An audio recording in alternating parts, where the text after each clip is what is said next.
Welcome, everyone, to Amico Forever. Yeah. Forever.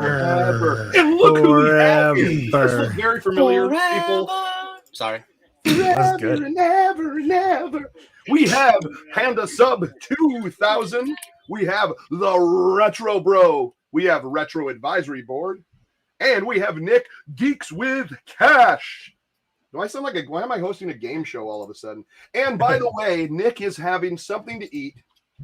We'll dive into that right now. Not a problem. Actually, it's encouraged on the show to eat as much as you possibly can during show. Eat and regurgitate.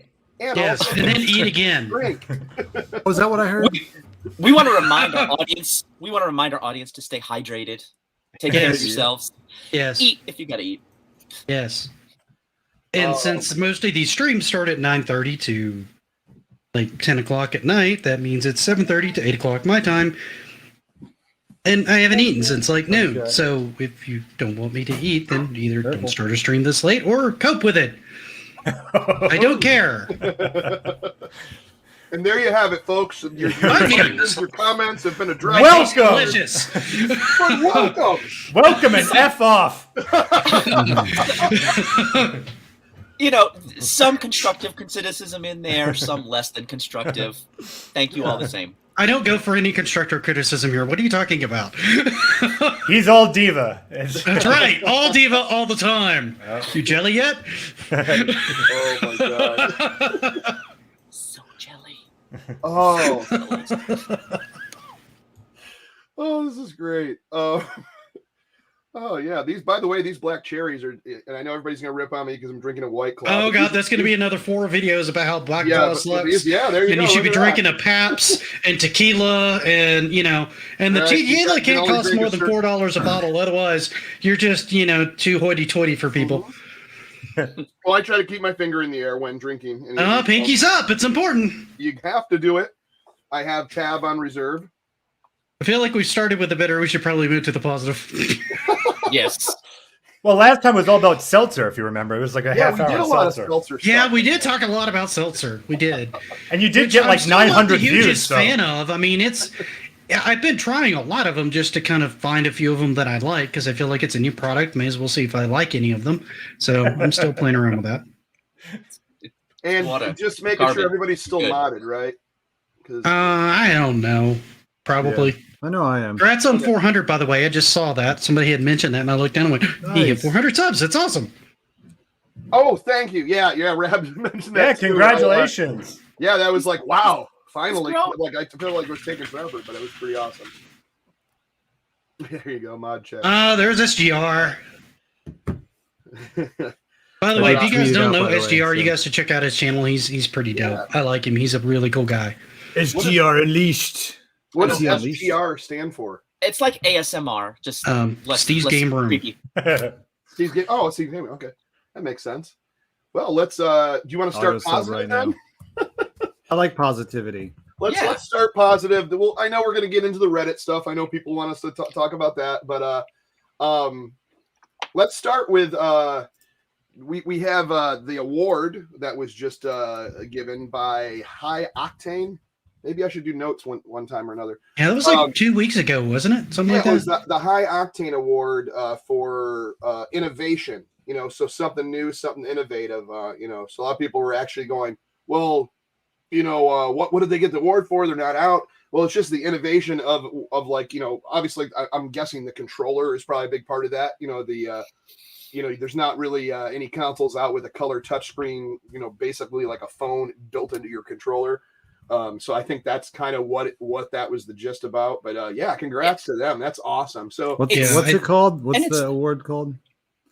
I'll pull the it up High and see. Octane Award for innovation and technology, but it's Yeah, called High Octane. I believe it's an Orange County based. It's an Orange County based, basically a tech incubator. And with a lot of these, try and bring attention to fundraising for the local community, local industries. In this case, they're looking at tech, and tech in Orange County is very big. I mean, this is the home of Activision and Blizzard. This is the home of like Infinity Ward, Disney Capitol Studios, Capitol Records. I mean, There's not that a ton. I mean, when we think of video games, we tend to think of like Silicon Valley, but Orange County and Los Angeles are massive in the video game scene. There's 500 studios based kind of in those two, in that like epicenter of development. So for them to get an award like this, kind of be recognized as an up and coming tech studio, not just for the controller, but just for the premise of the system, I think says a lot about how they are being viewed, at least within their own community. I thought it was a big deal. Yeah. Arcane OC High Tech Award for Best Consumer Technology Innovation. Right. Yeah. Was the full title. I just looked it up on like Tommy's page. I'll grab the pull up. They didn't get a video of that yet, right? No, I don't think so. I'm going to put this in a private chat just in case Chuck wants to like. Tommy just put it on Twitter. Phil, I'm sending you my nudes in the private chat too. Check this out. Oh, I've already seen those. Oh, okay. All right. Sorry. I'm good. I've got what I want here, guys. See ya. Yeah, we're good. That's it, folks. Thanks for tuning in. We got a lot to look at. It's a very small amount to look at. There was puppets Just involved. I don't even really scale. Exactly. Cardboard robot. I don't know. Here we go.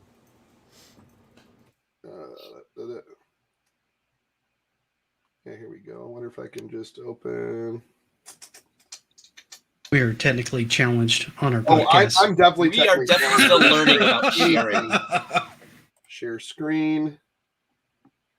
Share screen. Don't forget to share the audio when you share the screen. I don't think there's any. No, not to what I sent him. There's no audio to the Twitter thing okay. now. The window. I know. Okay. Now, if he's pulling up the trailer from Boomers, yeah, there's audio. I think it's gonna be. How is it gonna? This is Bush League, GJC. Come on, I wore your shirt and everything for this. I wore the Art Big Fall one last week. So this one's. See, it doesn't have. Yeah, he did.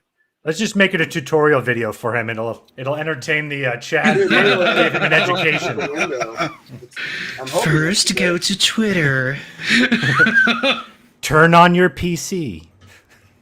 Oh, we gotta start that far back. Okay. Okay, well that. There's a button that turns it on. If that doesn't work, look for the power switch on the back. Is it plugged in? You reverting to your IT? Yes, I am. I've literally had these conversations with people who called me. Yep. It's really weird, man. Like I pull up the window, but it's just black when I try to share it. I've done it before. All right, let's describe the video for you. Well, it's just a picture. Remember, I've only got one monitor, so I can't see everything. Oh, see, that's your problem, man. You got to go 2 monitors, man. Yeah, it will change. 2 monitors in streaming will I'm literally change your life. It will change your life for streaming. It absolutely it's the best will. thing ever. Well, anyway, All the tap ruined his streaming power to his brain. it's the best. Nice one, One Edge. Yeah, it'll change your life if you're a monitor junkie. Come on. The Best Consumer Technology Innovation High Tech Awards 2021. It's just a picture of the award. It's the glass award that's engraved. Yeah, there's not much to it. It's just a quick mention. Luckily, I have some other stuff. So the Ready, haters? You guys ready? You guys ready? You guys ready? Yeah. Oh! Yeah, show them that food. Oh my God. What's this say? Had a guy try to right click the new message button. Yeah. And Outlook wonder why it wasn't clicking. You got to use left click, sir. Somebody knows what I'm talking about. All that tab room to streaming power in his brain. Oh, there's not much streaming knowledge or computer knowledge in my brain at all. So, oh God, that's awesome. You know, watching DJC and I, when we talked before this, it's the most pathetic display of tech in the world. I'm like, what strikes me as so humorous the microphone? is Panda sits here and does stuff with videos that I can't even start to do, but you get him to try to set up like a podcast or get his mic set up, and he's like the most lost individual ever. I'm like, how do you go from this to not understanding this? They are different. They are different worlds. Creating something and setting up like audio equipment are not the same. I'm not good with tech at all. Like any of that stuff confuses the hell out of me. You're not good Really with does. tech, Panda. You built an entire 3D rendered set for an Amico game show. Yeah. That's what you did. That's what I'm saying. But But you know what? Unless the computer really did do it, and you were lying to me. You were lying. You were lying. He is the George Lucas of YouTube. But There was a guy who would lie more than Panda Sub. Fake news.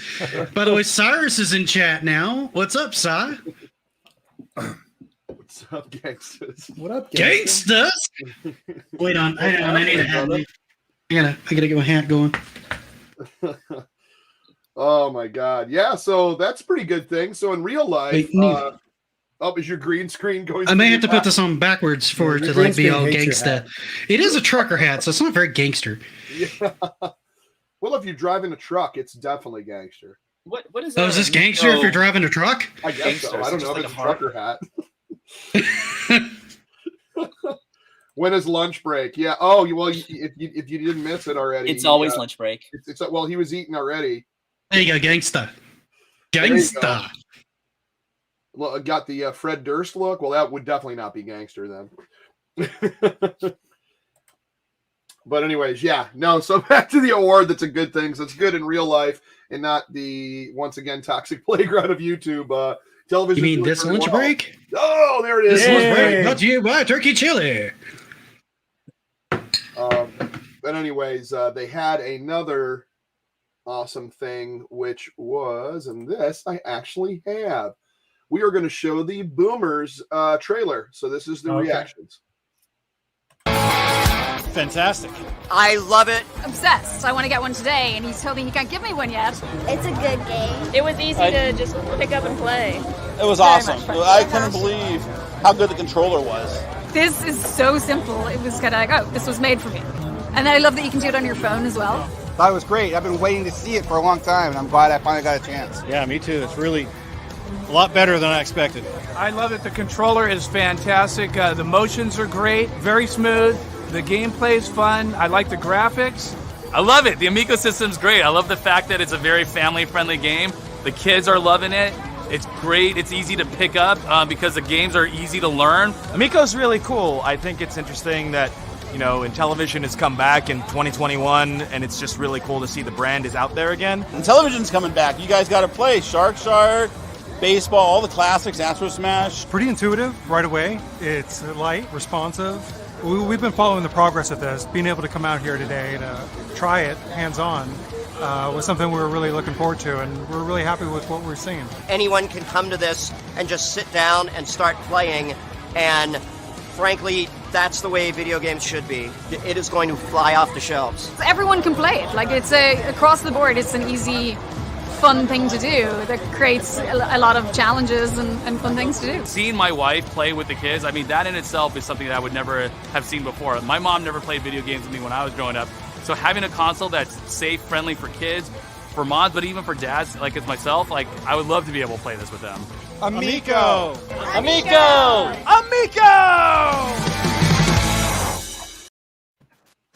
Woo! So that was a very cool trailer, man. I want to have a beer with that guy who had the last button guy. down with the goatee, with Oh. the button-down shirt. It looked like a Space Invader shirt. Yeah, on. it was all Like- Space Invaders. And the other guy with the long beard, he has wife and his kids. That guy actually looks real familiar for some reason. I'm wondering if he has a YouTube channel. There's One a of couple those, one of fans- those guys, Mike Ong? Wasn't he at that event or something like that? Was he? I don't know. I thought he might have been. I thought he was in that area. I thought I heard him say something on Twitter about it. I don't know for But that sure. guy though. lived in. I thought he lived overseas or something. Does he? I Yeah, thought that's- he was in the Philippines or. Is he? Yeah. Okay, I could be thinking. I could be thinking of somebody else. I don't know. I thought I heard somebody that used to come to like the After Dark channel shows a lot. Talk about going out there and checking it out because it was like near their area. But yeah, go ahead. I'm sorry. I was just going to Go. say real Go. quick. There's been so many comments about this is not some defend Amico thing. This is just defending just facts thing. A lot of people keep don't saying do that. things are staged, and like then everyone saw that the paperwork, the clearance forms. I don't know if you guys are familiar with that. Oh, that the- everyone- the- Yeah, it was the release video form. You mean release the forms. disclosure Yeah. forms to Yeah, use their yeah. likeness, Release the flavor. standard form you need? Oh, Yeah. yeah, Yeah, release. you're right. Yeah. that is It's completely standard. I've been in every single public shoot I've ever done. You have to hand those out. It's you just have to. The same. Yeah. You would be an idiot not to. Yeah, when we were at Crayola, the people who were filmed, they had to sign one from Crayola and one from Intellivsion. Yeah. I mean, when we were done, we were collecting them. There was literally a stack like this. I mean, it was just crazy. We're just going through them. Crayola, Intellivsion. It was If this is not a public space, then what happens is that if you put something on the air, then you'd have to blur out 20 people in the background, and you'd have to make sure that they don't sue you later. So those things are standard. Anyone saying that means anything other than just standard stuff that's just false. It's liability for the company if they don't. Yeah. I mean, they can be exposed to someone that I didn't endorse this, I didn't say this, they're using my likeness against my will. It's standard operating procedure. You're absolutely right. I thought it was a good video, man. I wish very familiar. Yeah, I know. It made me sad a little bit, man. I'm not gonna lie, too. because like, not one, I want my Amico, and two, it's been like almost 3 months. 2 months, almost 2.5. but almost What three, was that? It almost was 3 beginning of months. July, right? It's been almost never July- for me. You July know. 9th. It feels like it was forever July ago. 9th. which I was trying to sucks. remember. I was so stupid I couldn't remember. I was like, was it June or July? July if you would have 10th. made your Howdy Amico video 2 months sooner, we would have known about your channel. Oh, I Pants. know, right? Yeah, I just didn't even know anything about your channel, man. And then I saw it and I go, oh my God, people are going to eat this up once they start seeing the stuff. But it was a good video. I wish they would show.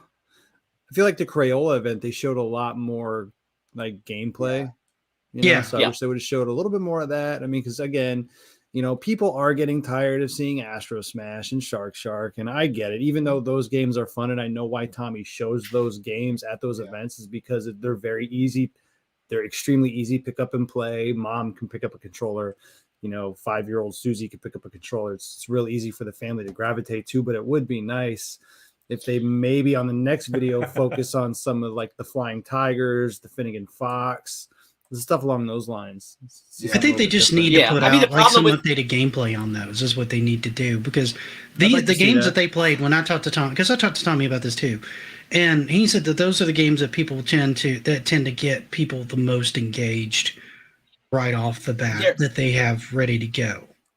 They're also the 3 and 4 player games like Shark and Astro Smash and what was the other ones that they were playing? I'm just drawing blanks.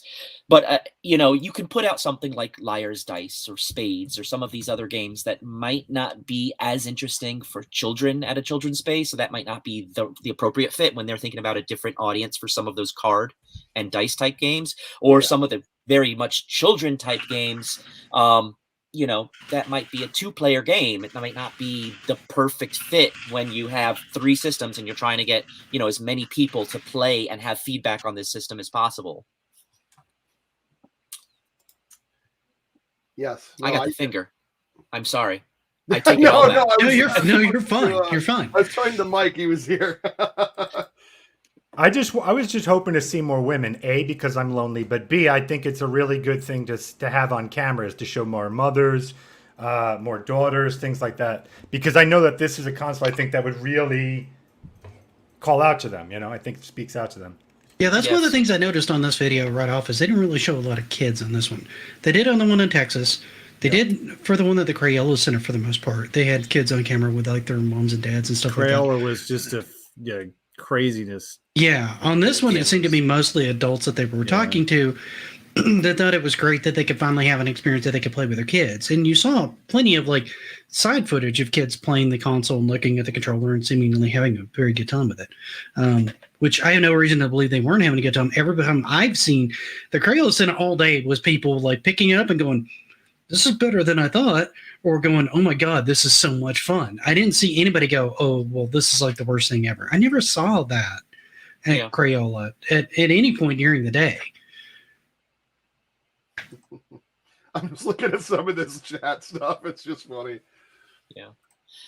I agree about the point that Panda was making about like showing more women. I mean, unfortunately, right now, the most interested demographic for this system has been the retro gaming community. I mean, that is where Tommy has been the most engaged. This is bringing back Intellivision. This is our baby. And if you look across the board at the retro gaming community, I've heard multiple people speak out on this, that there's not a lot of women in that space. So there's not a lot of like, ooh, Intellivision, I want to play that. It just was not marketed that way for a lot of the 80s and 90s and 2000s. Sure. Gaming now is much more universal appeal, but it's a fairly recent thing. And so it's like, I would love to see more women interacting with this machine. I'd love to see more families, kind of giving their feedback. I love the fact that fans are showing up to these events. You saw a lot of people with Intellivision shirts. They've heard, they knew that Intellivision were showing up, so they wanted to come and play it. There's thousands of people who have ordered this machine and are looking forward to playing it. So if you're saying it's going to come into my area and I can play it, they're going to show up. You'd also want to see some of those people that are just like happen to be coming off the street and kind of like, oh, this is interesting and I can play it. And, you'll have to have a lot of events like this to see kind of more of that. But you see it here and there kind of coming. So I'm loving what I'm seeing. I'd like to see, more of it along with more of the gameplay like RetroBro was talking about with some of the other games. Yeah, you're going to really want to get that gameplay out there, which I'm pretty sure that's going to be coming next, if I'm not mistaken. I know Tommy mentioned a while back that's what they were looking for later in the year, was to do a little bit more gameplay. I thought we were getting gameplay videos. I thought we were getting gameplay videos this month. I guess we're gonna have to wait till next month. It's probably gonna be next month. I mean, they're kind of every week. Yeah, end of month now. Yeah, I'm guessing it might be October. But I mean, there's a lot of stuff that kind of happens later. Yeah, I think part of the problem with that is they're kind of damned if they do, damned if they don't with the gameplay. They show it and people go, oh, well, this still looks terrible. They show it and they go, oh, well, that's too early gameplay or whatever. So there's kind of like no winning in that situation for the most part. And I feel like these get-together ones like at Boomers and Crayola Center and stuff like that, those are kind of easy wins for them, because the more and more of those you show, the harder it is for somebody to go, oh, well, you just paid X number of people. Like, there's just too much footage starting to grow up there, people playing the system and enjoying it, for it to all be faked. It's There's amazing. just no way. It's amazing how much you can shut your eyes to when you want to believe a conspiracy, though. Yeah, I know. Well, that goes both ways too. If you really want to just believe in something, you can ignore a lot of stuff too. So that goes both ways, and I'm sure the people that are against this console will say that we're looking at it all through basically rose-colored glasses. And on one hand, yes, but I mean, I've seen some videos, like there was one that came out this week where one guy that was like a big fan is now kind of like on the fence or isn't sure about it. And he had a lot of really legitimate, factually based concerns that he brought up. And they all make sense from his point of view. I'm not as worried about it, but I got exactly where he was coming from, and that didn't concern me at all. I'm like, that's great. Yeah. No, you hear a lot of good takes, and if this was the No Swear Gamer video, I thought that was a great rationalization. It's fine to be critical, man. Of the reasons for your concerns, and I disagreed with a few of his reasons just based on I think the effects of the pandemic and knowing a little bit about what's going on behind the scenes. I may have a little more access there, but I thought he had a lot of really good reasons, and I think anyone who has reasons to kind of doubt or step back, it's fine to step back. It's fine to doubt. It's fair to share any of your concerns. I don't think many people have problems with that. It's particularly when you approach it the way he did, because it was very reasonable. It was very well thought out. And he had valid concerns, and the reason you probably didn't see those concerns as very valid is because, like many of us, you talk to Tommy on a semi-regular basis. So a lot of those get squashed before they ever actually become a major problem, right? In your head. Sorry, John, go ahead. I'd be curious if any of you guys could ever maybe get like that No Swear Gamer on the podcast. That way you have a different voice. That'd be really good. Like, I was watching Mike on some podcast last night, and they were just talking about how much they love the Game Pass, and there wasn't anyone there saying the other point of view. So, which I wanted to say something. So it'd be nice maybe if you have a different voice on here for an episode, but that's someone that you can actually have a conversation with. It's not a drama Not match. someone that's an absolute troll straight up. Yeah, like a real conversation. I'm happy to go in about my issues with Game Pass. No, good. Yeah, I've got a love-hate relationship with Game Pass myself. There's times where I really Oh, like we're it. doing There's times it. where I think it's kind of bad. But you know, I mean, Mark, it is a we very are good talking value about for the that right consumer. now. Just so you know, you might have to watch a replay if you just joined. We're running the Boomers trailer, and that's kind of what we're talking about, the latest updates that have been out there right now.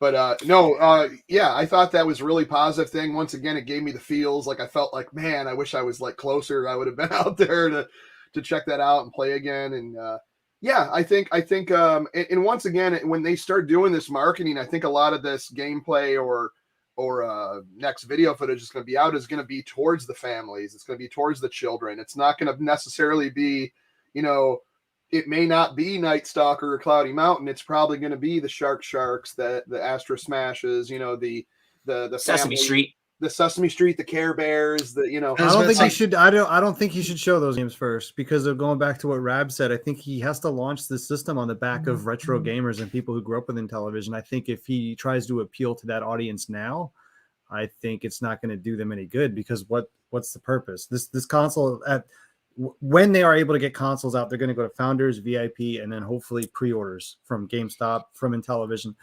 The people who pre-order those consoles are generally plugged in when it comes to gaming. Yeah, they're more retro-focused gamers, so I think, or people that are looking at new technology. I think right now they need to appeal to that audience. I think putting up Sesame Street and Care Bears, even though I got my Care Bear outfit, bro, do you even Care Bear? Right? Dude.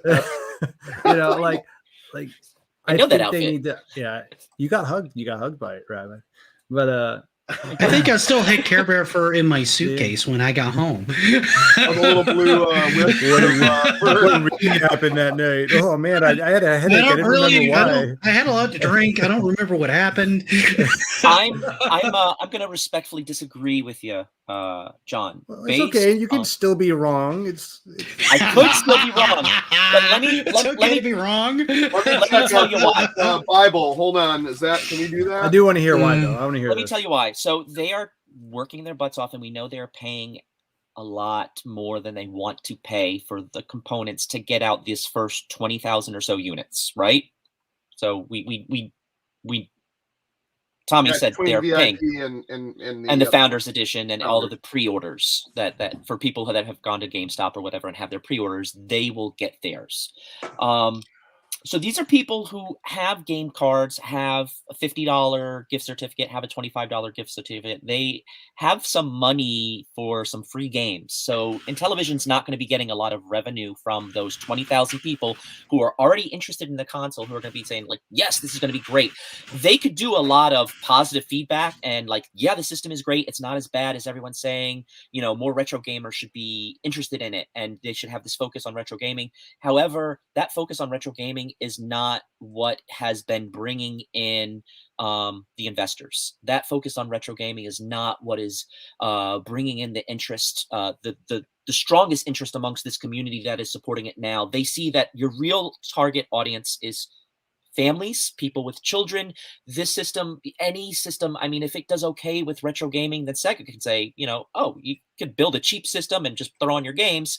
We could do that. And then Sega is the darling system that spent $20 million to put out a new Sega reincarnation of a system, throw on a bunch of games, puts a bunch of cheap games and stuff, and they kind of have eaten Intellivision's market. What they need to do is have that proof of concept to the investors that says, yes, this does have appeal with families. Yes, this is a positive, because they're always going to be requesting money from those investors until they start to get that revenue going in, and they can be less reliant on fundraising all the time and more reliant on revenue. I think they have to strike a balance. And if they don't kind of show that proof of concept, they are kind of going to be a sitting duck.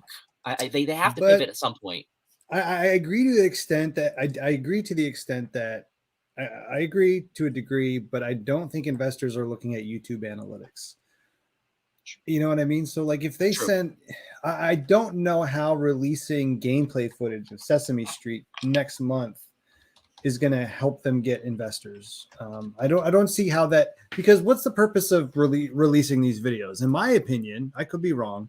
Tommy, if you're watching, get in the chat. Let me know if I'm wrong.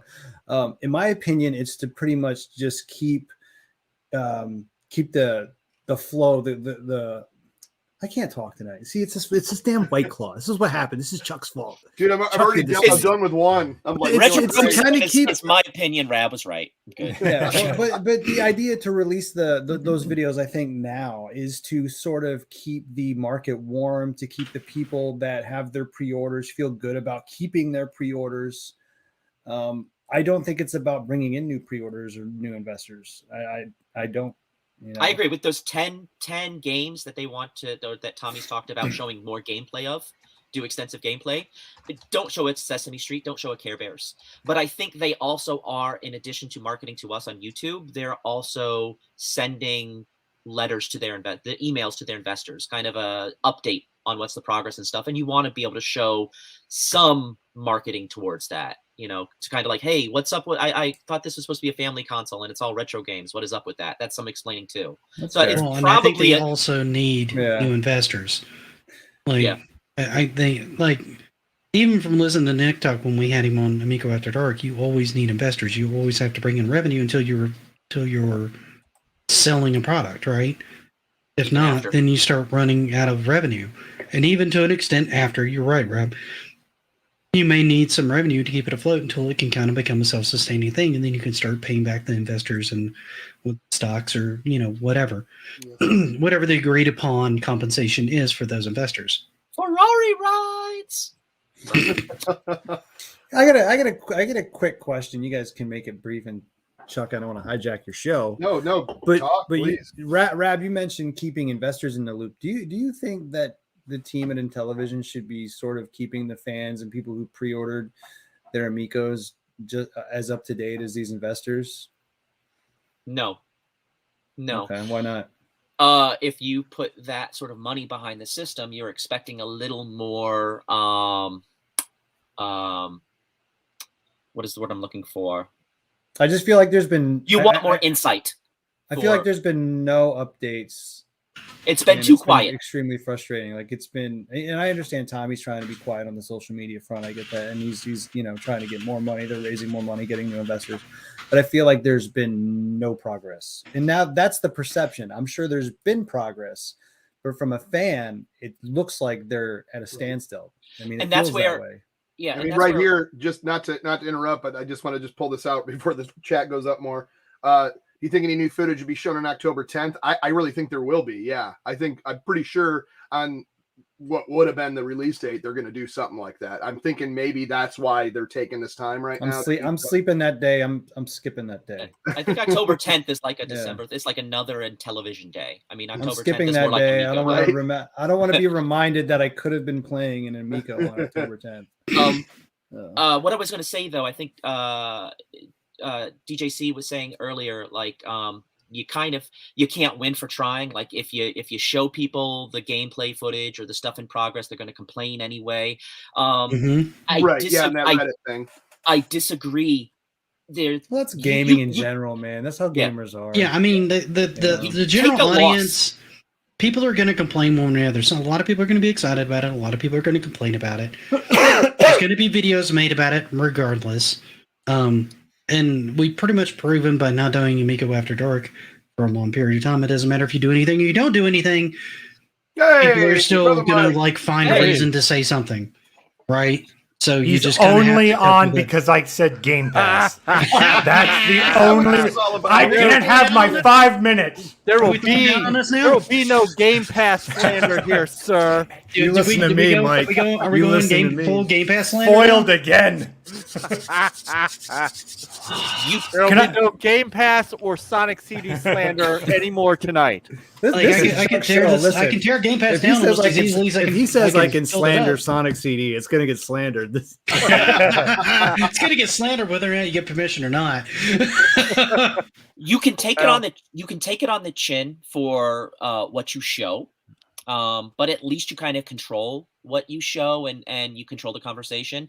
You have no control. You take a definite loss if you're not showing anything and you're quiet. I agree. That leaves everything for people to kind of come up with their own narrative. There's no progress going on. They're running scared. They're, this scam is collapsing. Whatever narrative you want to make, then you can fill the void. So I think they have to show things. It doesn't have to be the stuff we want. They have to show things. Well, it has to be things, and I'm glad you guys came to this topic because I've been trying to figure out what their game plan is.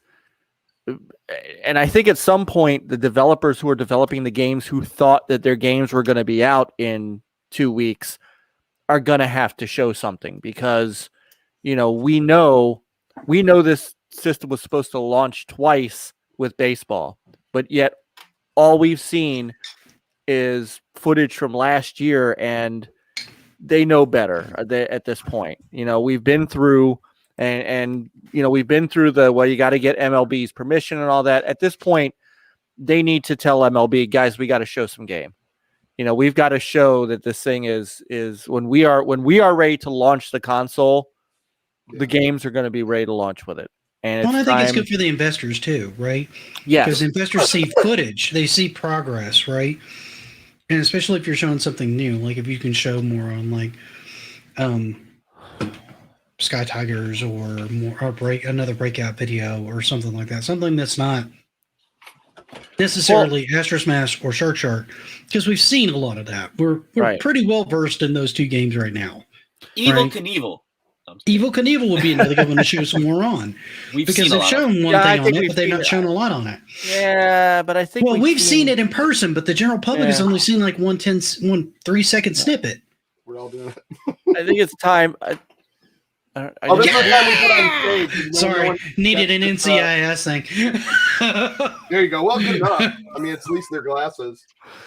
Do I need to go find glasses now? You guys are gonna make me run downstairs. I don't know what I did. I just got excited that I found my sunglasses. So here's, I've been yelling at my kids all day. Who lost my sunglasses? Right? Because listen, when I lose something, I immediately it's my kids' fault. They moved it. They put it somewhere.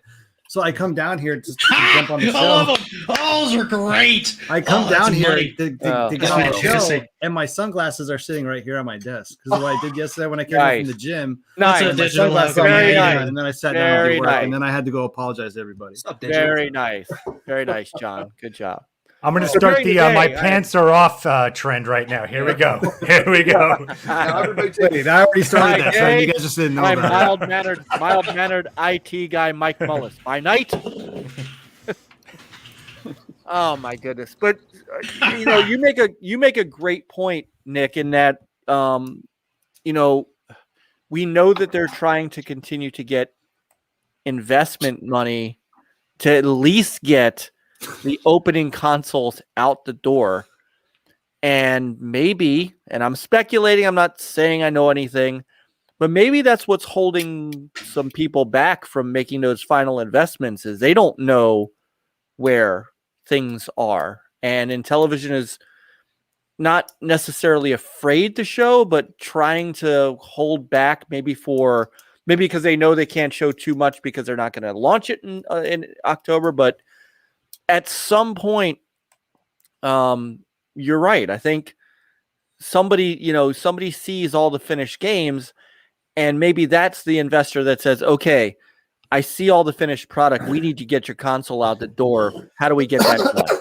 Yeah. Like, I think Ridge Force Redux is another great one to show off because they've mentioned it. And we talked about the 2-player, but nobody's gone into it and shown like two people talking about it as they're playing it and talking about covering each other and how they're handling that, right?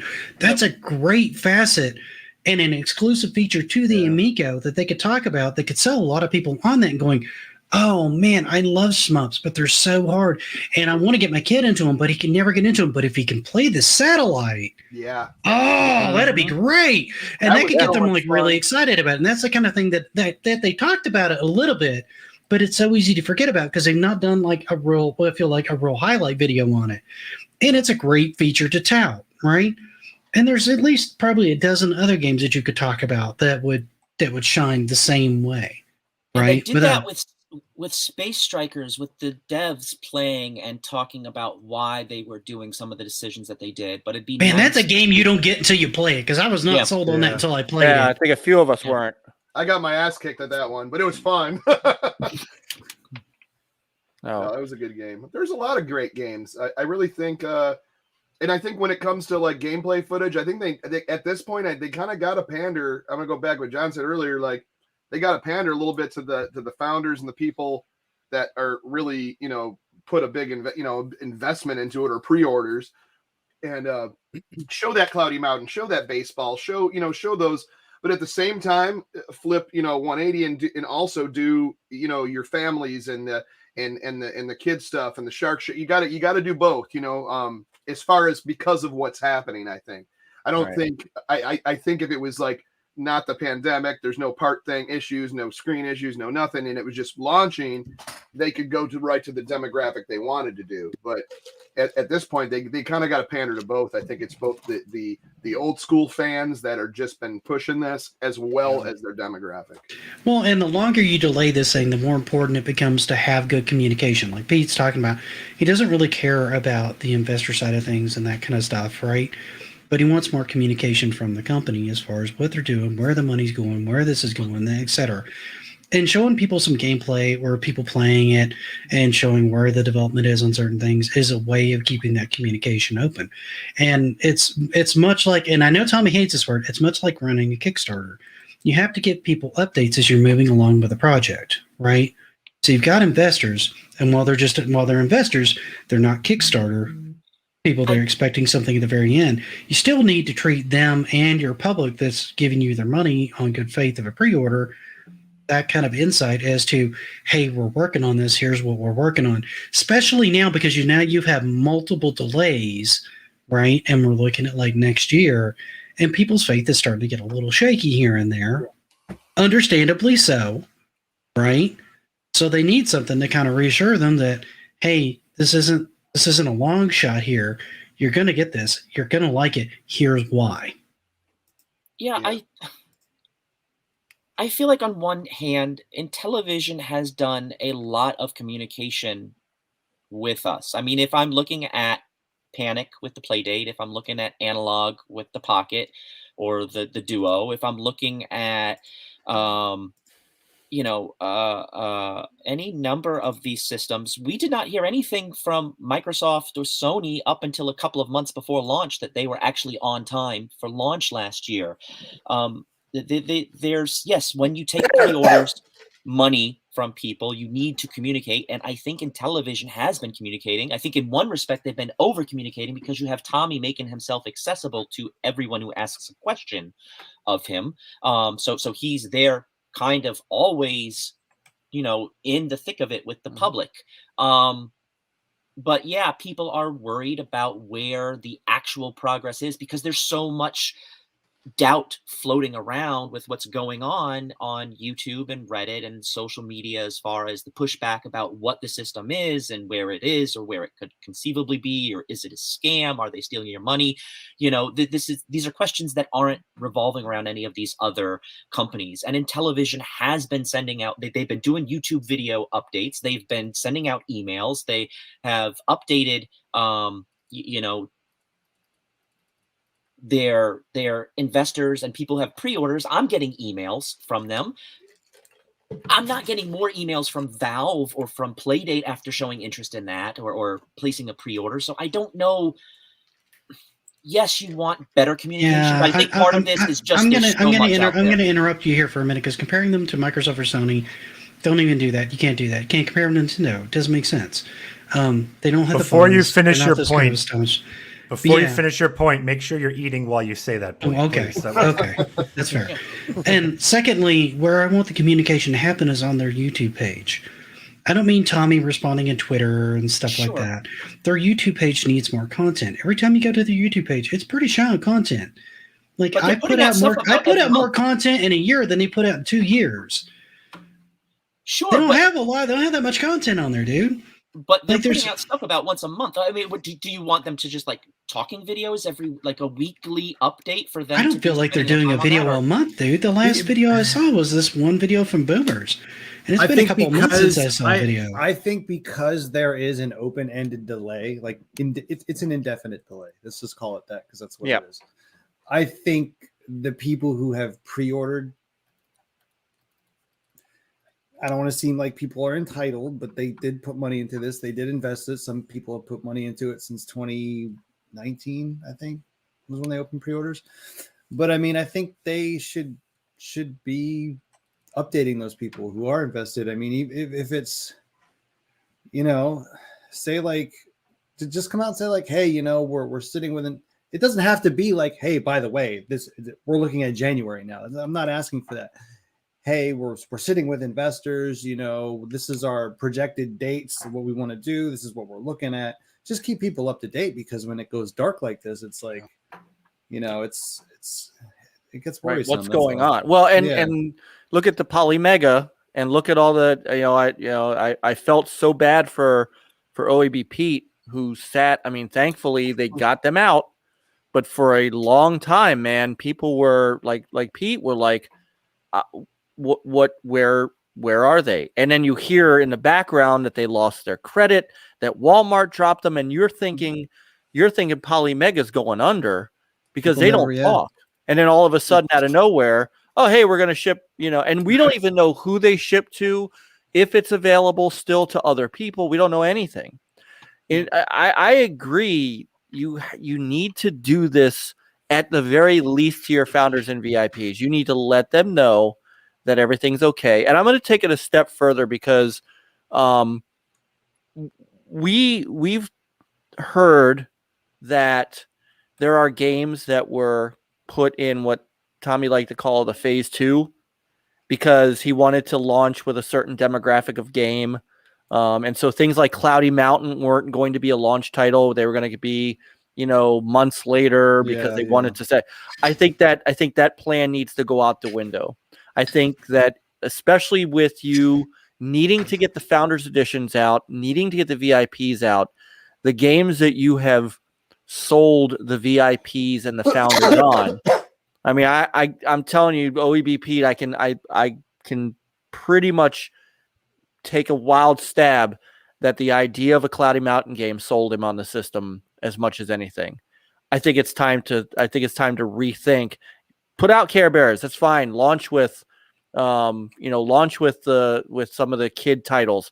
But I think it's time to take games like Cloudy Mountain and maybe Night Stalker, and maybe it's time to bring them back to the forefront and get those games to the people that are funding your first round of consoles, who that's the game that they bought the console upon.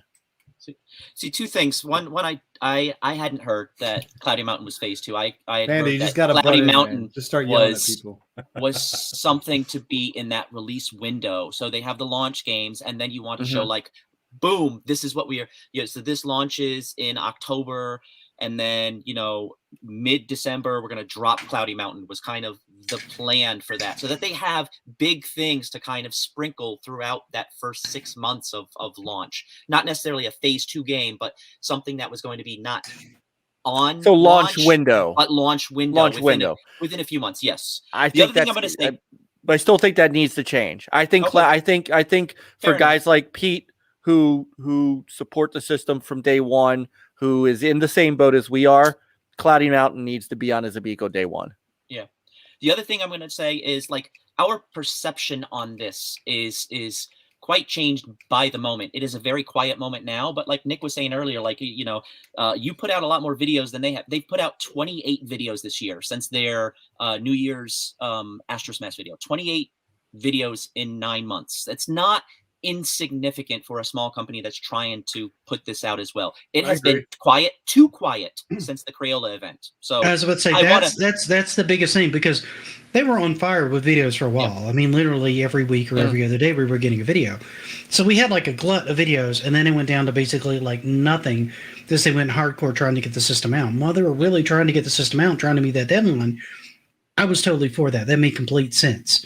Right. But since you've got this delay, and you're going to have to work on this a little bit longer, you're trying to work with investors and stuff like that. You've got a guy that just does your editing your videos. You've got a guy that just does your filming and stuff like that. Have those guys work together with people while they're on their lunch break and they're playing the system, because we know they've got a couple of the systems around there. Get some footage, get them to talk about it a little bit, put something up that basically shows, hey, here's some people in the office having some fun with it. Here's kind of how this game works, that kind of thing. Let them do their job. Right. Yeah. Let okay, I'm going to talk now. I'm going to talk. I've been waiting so long, and it's going to be such a magical letdown. But anyway, I was just. So here's what I want to say. Better sub 2.000. Exactly. If I worked at Intellivsion, one of the things I would constantly be begging to do with everyone there is to basically say, anyone that pre-ordered the system, I want to start doing the equivalent of like developer diaries, where the people who ordered it, somehow we work out on the website or something that we can send them whatever the amount is. Maybe it's every other week, but just little mini documentaries of, as you said, people playing in the office, what's been going on, just focusing on the controller builds, whatever. But I would be giving that primarily to the people who've already invested their money into this. And with the added bonus is if those people have a YouTube channel, they can have first dibs at using that footage to then talk about it as well. So you're getting two ecosystems kind of excited about it. And I wish that they would do that. I'm surprised that they actually haven't done that, personally.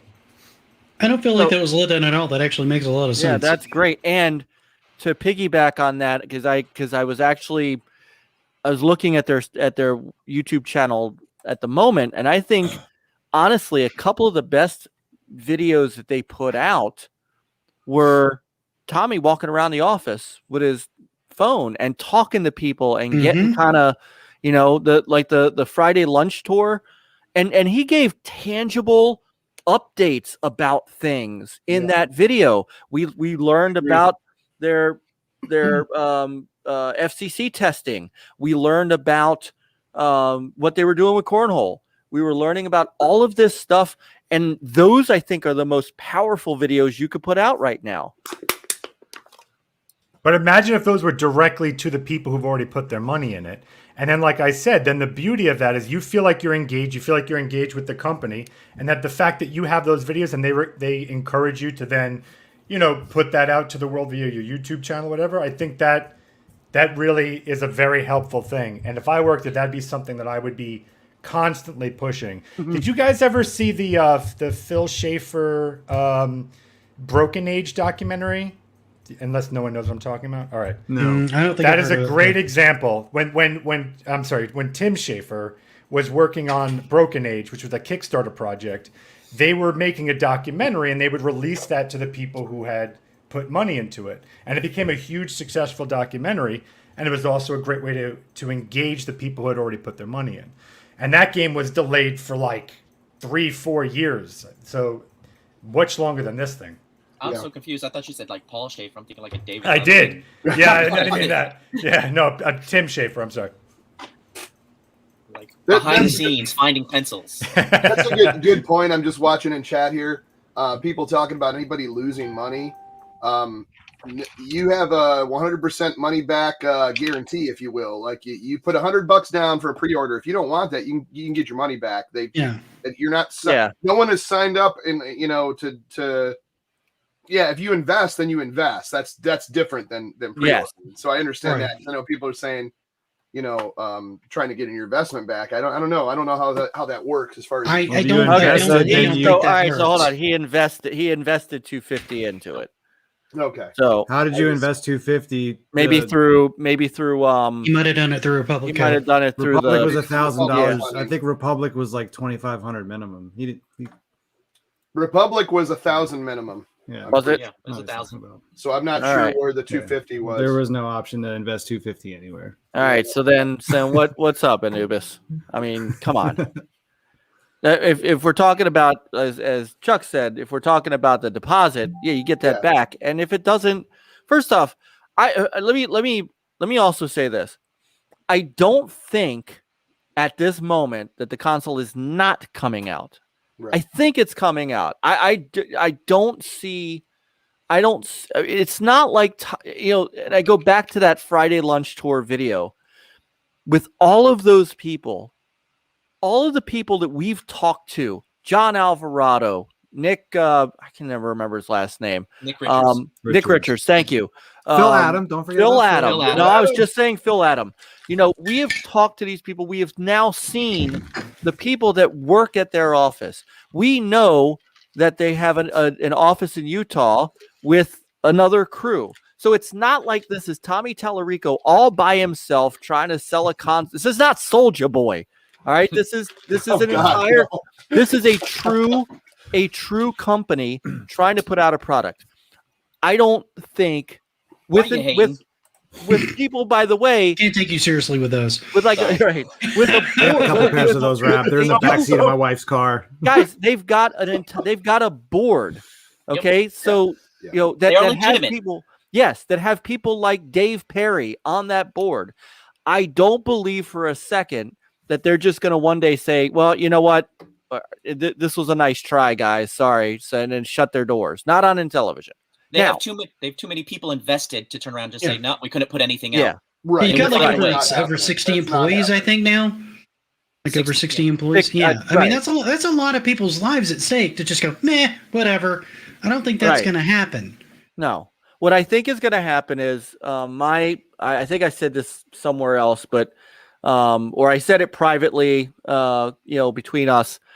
The truth is, I think we're looking at spring. I just think we're looking at. I think that the end of the year is just not going to happen. I have no confidence in it happening. It would take. We're already at essentially October. We're 2 days away from October 1st. The odds of getting it by December, I'll use Christmas because Hanukkah is the day after Thanksgiving. I'm definitely not getting it on Hanukkah. So the odds of getting this by Christmas is out the door, in my opinion. Too many variables, too much supply chain issue. It's not even. Yeah, no way. So if it's coming, it's coming in the spring, and I've resigned myself to that. Does it bother me? Fuck yes. Does it? But is this the reality? I'm watching every other company.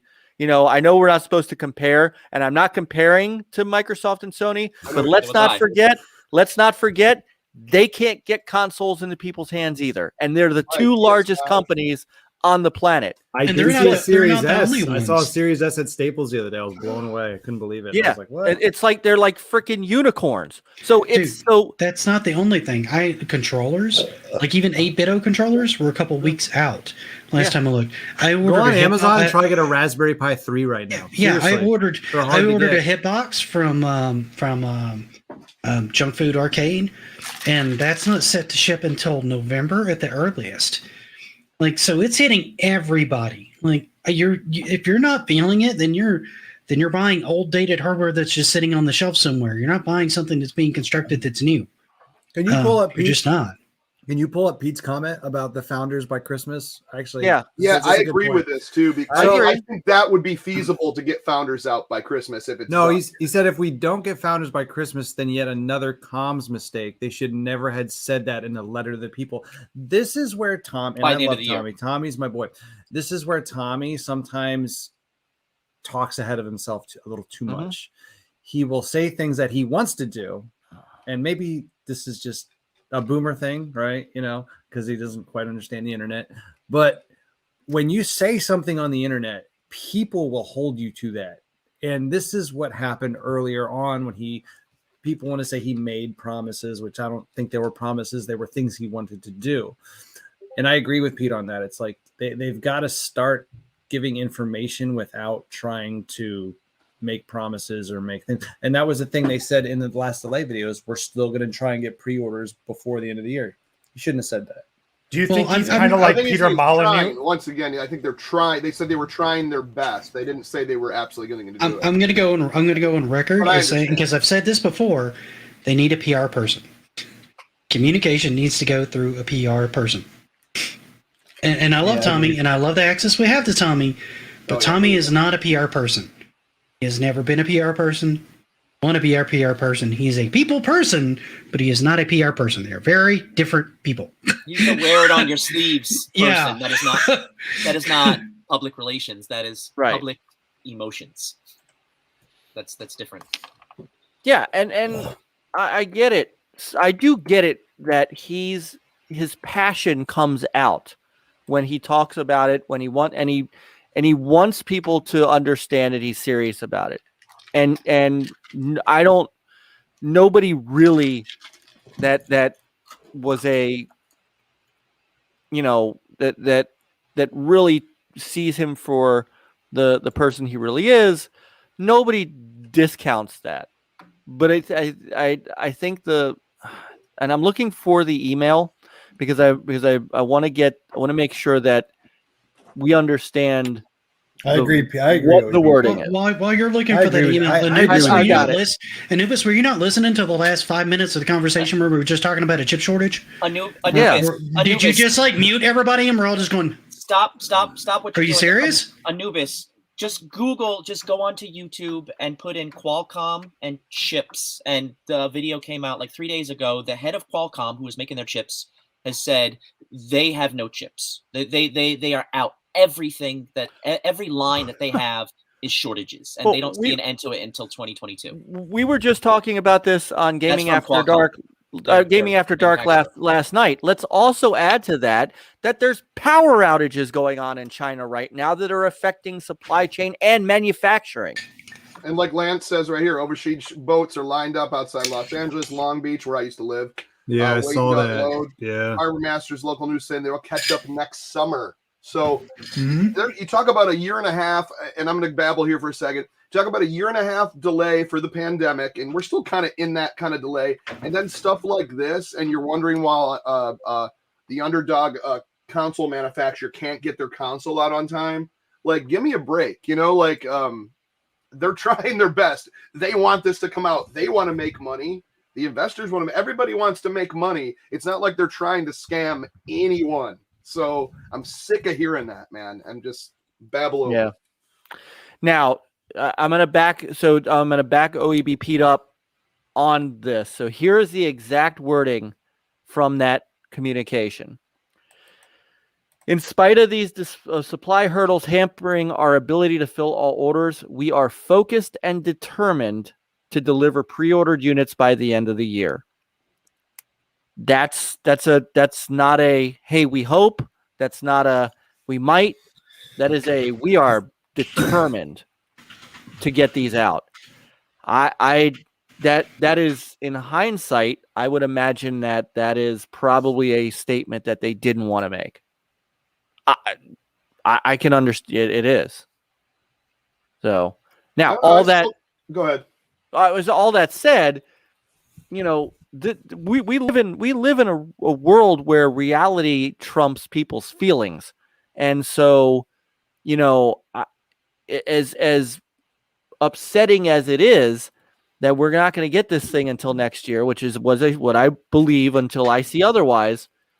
The fact is, as someone who lives in the gaming community space and who's been a freaking in the middle of this as a game journalist for 10 years, I've seen this. I've seen this a lot. I understand it. And I've never seen anything like this to where people can't even buy a car. Can't buy a car because the cars are backed up because they can't get chips for cars. Apple is now all these companies, by the way, Samsung and Apple, who had stockpiled chips, they're running out now. And so they are going to run into these problems too.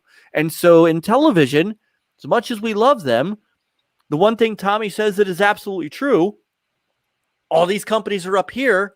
True. Multi-bazillion-dollar companies that need chips, and television is down here. They don't get the priority, and they've got to wait. That sucks, and that's not their fault. My biggest concern, I think my biggest concern in all of this is, are they able to blast through the process, right? I mean, we say summer 2022, and of course, all of us can wait. I mean, we can wait. We don't want to. It sucks, I don't care. There's plenty of other shit to play. Like we can wait. We've played it. We know we're going to enjoy it.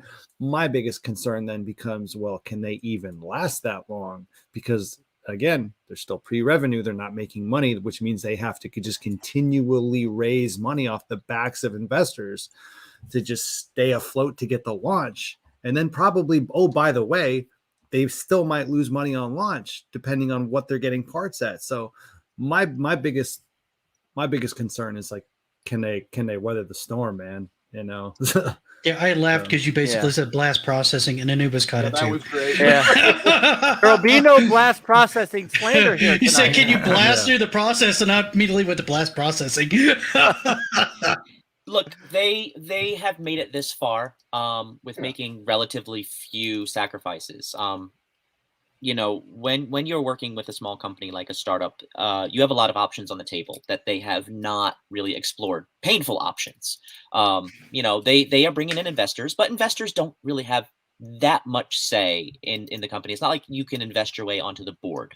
You can kind of change the direction of the company with your power. They are heavily reliant, I think, on kind of keeping as much as they can of this original vision that they have for the console. And right now, they seem to be mostly still there. But if we're looking at, you know, the question of not coming out and not getting the ability to release a console, there's a lot of other stuff they can do to bring in some money and bring in people and make arrangements and make deals to bring in money and kind of go against some of their promises that they've made. You know, they have options. It's just not attractive options. So before they completely go under and don't bring out a console, there's other avenues for raising money available to them that I think they rather avoid if they can at all possible, because the people who are in control of the company making the decision, they believe in it. They're you know, David Perry and Nick Richards and Tommy and Stephen Roney. They have the controlling interest in it. If they want to bring in someone else and give them a co-founder status, someone can invest $10 million in the company and say, be a co-equal and decide, you know what, we do want downloadable stuff. You know what, we do want adult content on this. I do want gambling on this. I have other plans for what I want to do with Intellivision. And they don't want to do that sort of thing. So they have options available to them. I think it's just not attractive. How would you guys feel if Intellivision, you know, while they're waiting this out, let's say it goes longer than anyone expects, that they become temporarily like a software company and they start putting their properties on like the Switch and stuff? How would you guys feel about that? I wouldn't mind. I think they're already kind of doing that a little bit. I mean, with the Evercade collections and stuff like that. No, I'm saying Amico specific stuff. Like the newer Amico. I don't know that that's necessarily a bad idea. That's what I'm wondering. What do you guys think? Then you destroy. Then you cannibalize your market, though. Yeah, right, but I'm saying if push comes to shove, if it comes down to it, I'd buy it. I'll say that. So if it comes down to played better on an Amico, that's how you'd sell it later. Yeah, with the screen. I think if they got to that point, I think we would probably never see an Amico. They would just they would become a software developer at that point. Says Cloudy Mountain and VCS. He'll go. Well, and then your issue there is a lot of their developers are third party. Yeah. So you're really not doing them any favors. Well, I think that places like Boomers and events like that, particularly in the California area, because there is a lot of money to be had in the California area, right? You do events in the right places. You invite certain people that you want to maybe check it out that are potential investors. They can invest a sizable chunk of money, and you let them see it. You let them see people's reactions. You let them play it. And I think that's a good way to kind of lure potential investors in too. I think that's something to consider. You can kind of talk to them a little bit here and there. You can let them know kind of what you're doing, that kind of thing. And you can kind of work them into the agreement there, right? And they're well educated at that point because they've seen it, they've played it, they've talked to you, they know what the message is, and they know how people are reacting to it. So it's kind of a win-win, I think, at least. Yeah. Yeah. I think this is as far as I like the system. I think most of us here have played the system except Panda. Sorry. Panda's all like, yes. Yay! So I think Panda has digitized himself playing the system in a video. But Panda plays Moon Patrol on the mother effing moon. Yeah, that's right. You know, I actually had to cut out a scene. The original thumbnail, by the way, was I open an Amico, and it was this really crappy effect of me taking an Amico out of the box. It looked really bad, like cardboard cutout. But then I just knew that all they were going to do then is say, "See, the Amico's a scam," and they were actually going to take it effing seriously. So I just cut that scene out. But that was originally going to be in the episode. You could have just taken like a styrofoam takeout container and just drew the controllers. No, it was going to be really exactly. It was going to be stupid. Yeah. No, when it comes down to it, like we've all played it. We all know that the thing works. People are going to continue saying, "Oh, it has." I hate bring this up. That it has the lag or it has broken or these aren't finished and this. Dude, I would take the unit that I played back in July 9th, 10th. I would take that with the pre-packed games right now until everything else goes, because I was diving deep 100%. into Astro Smash quite a few times on that. First two players. Oh yeah, right. And I missed. That was such a great time. It was the fact that we all, and I know we were all nervous going, is this going to be what we really wanted? Is this, because we were all very critical. Like everybody says, we're never critical. That was probably the most critical moment, because we're like, wow, this is the first time we're going to hold this controller.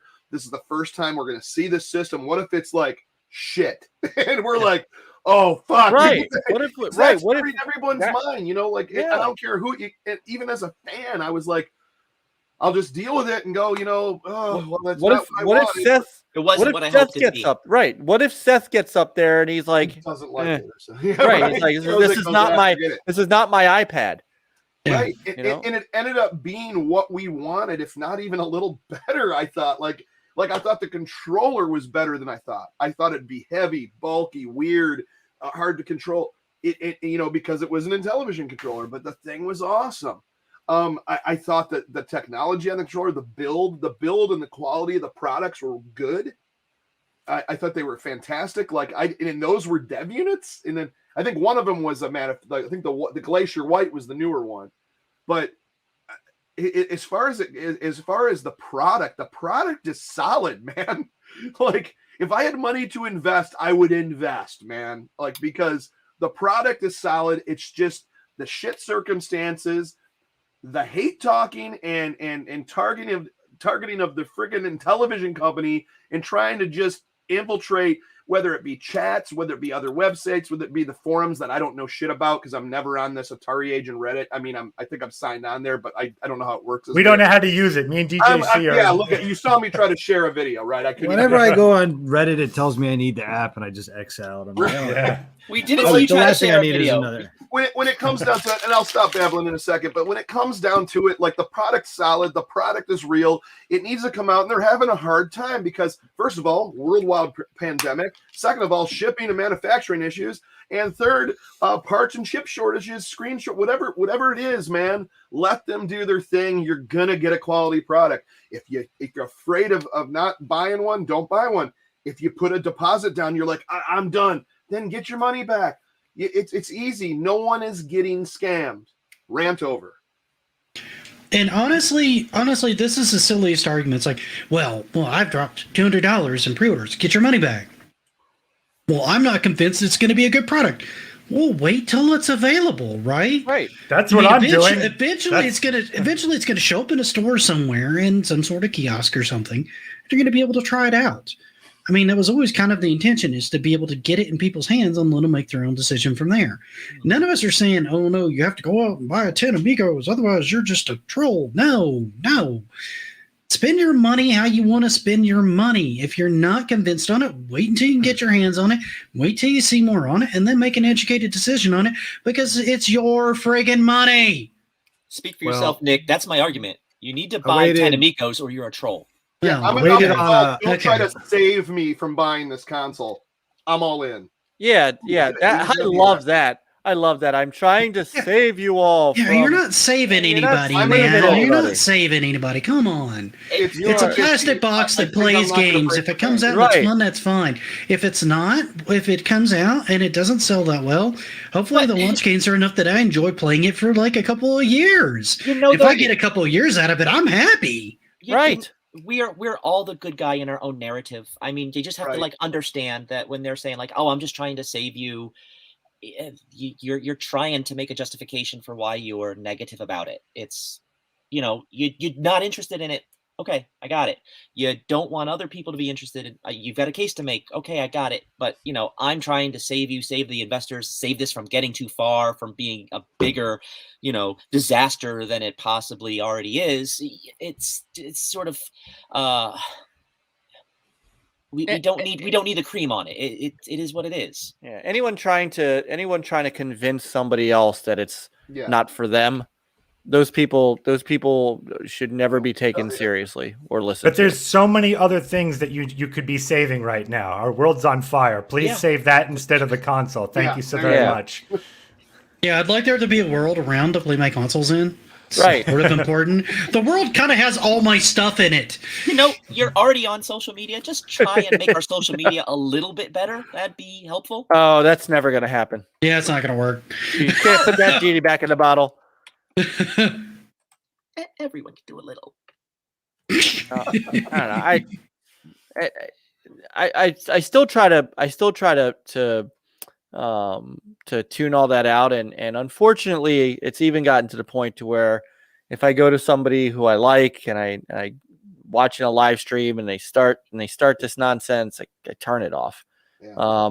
You know, or they have one of these jokers on their show for the purposes of, you know, trying to be fair. No, you can't be fair with these people. Don't even give them the time of freaking Right. day, You cannot be fair with these people because that's not their goal. So I just don't, I see it and I go to click on, you know, like one of Chuck's awesome videos or Panda's awesome videos, or I watch Nick rage out to a game. Should beat that Contra though, right? Hey, Woo! hey, I beat Contra, so That's what I'm talking about. Yeah. After he's just like, oh. I have a super stubborn gene, man, and it works in my favor sometimes. I gotta say, Panda's response to your thumbnail was awesome. So jelly. You guys are so jelly. So hilarious. So jelly. He couldn't keep his laughter in until he died. You had to turn off the video first and then laugh. Yeah, I don't know what I'm doing. Amateur up here. I actually was pretty happy with my replies. You guys are all just jelly. Just jelly. Jelly. No. Well, no, hold on. So that's not what I'm talking about, Pete. I'm not talking about you. You know that. Not even close to talking about you. You're biased on your channel is what I love. We're all everyone is biased. Bias is inherent. Yeah, it's human. it's It's your perception and how you apply it, what you apply, what you choose not to. I do love Judge Judy though. Yeah, I'd actually say I think I'm the least biased. I'll tell you why I think I'm the least biased. It's because I don't like, to me, this whole thing, that was the whole point of my first video. The whole thing to me is just hysterical. Like, again, there's so many bigger issues in the world than what this toy is doing, right? Whether it's real or not, whatever. Right. So to me, look, I want it to succeed because I like the idea behind it. Now, you guys ordered it. I didn't because I wanted to wait and see. All right, when it comes out, how does it stack up? So I'm waiting to see how it does. I'm not invested in it either way, but I'm interested in it. I'm excited for it. I like the idea of what it does for families and people who don't usually game, and like people like me who have gaming parties with 20 people that don't know how to play games, right? So it's just them watching me and then them wanting to leave. So I think I come from the perspective, I look at this whole drama aspect as the most ridiculous thing to be spending time on, personally. I don't understand why this makes anyone angry. Period. I don't. Does anyone here understand why this would make anyone angry? I've been saying that I feel like I'm taking crazy pills. Even if let's just go. You can't have fun unless it's sanctioned by me, sir. No. I just want you to have that You're not alone. Going even if, let's say, even if we were shills, which we're not. I know you guys off camera. I can say that we're not. But let's say that we were. Who cares? Does anyone know that the world does revolve around advertising? That when a sports player wears a Nike shoes, this is going to blow your mind.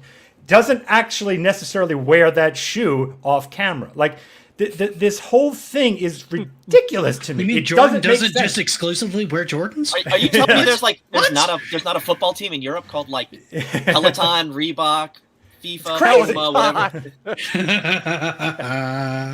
I don't care.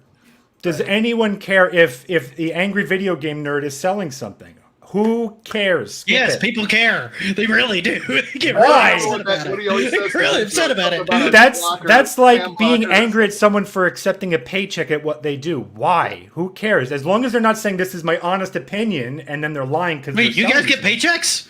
Oh! You jelly.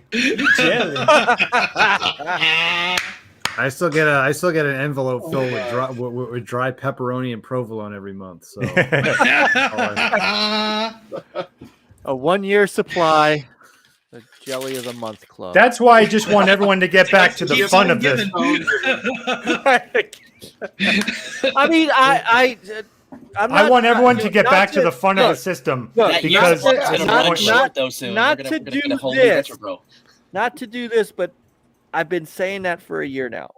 But I'm trying to bring it back. Fun. It's just like fun, that was my whole video. It's saying how absurd this whole thing is. It's stupid. Let's just have dumb fun and get back to what it because let everyone do their drama. They're entitled to do it. Great. Good on them. I just want to get back to just having stupid. I have enough on my head with politics and the world. I want to just have a stupid controller, and I want to play a little spacecraft that shoots meteors. That's what I want to do. On the mother effing moon. The moon. Yeah. Jim's comment's amazing. Stop trying to insult me on positivity and excitement. You emotion chills. But that's what it really is all about, man. Going back to this, it's freaking video games. And the whole reason I even started doing YouTube stuff other than being in the house all the time in the past year was I was such a big Intellivsion fan and then the Amico, and I was like, man, so that's my basis of my content and reason I started. I'm a huge Intellivsion collector. I love me some TurboGrafx and other stuff too, but my main thing has always been Intellivsion. It's something I still play.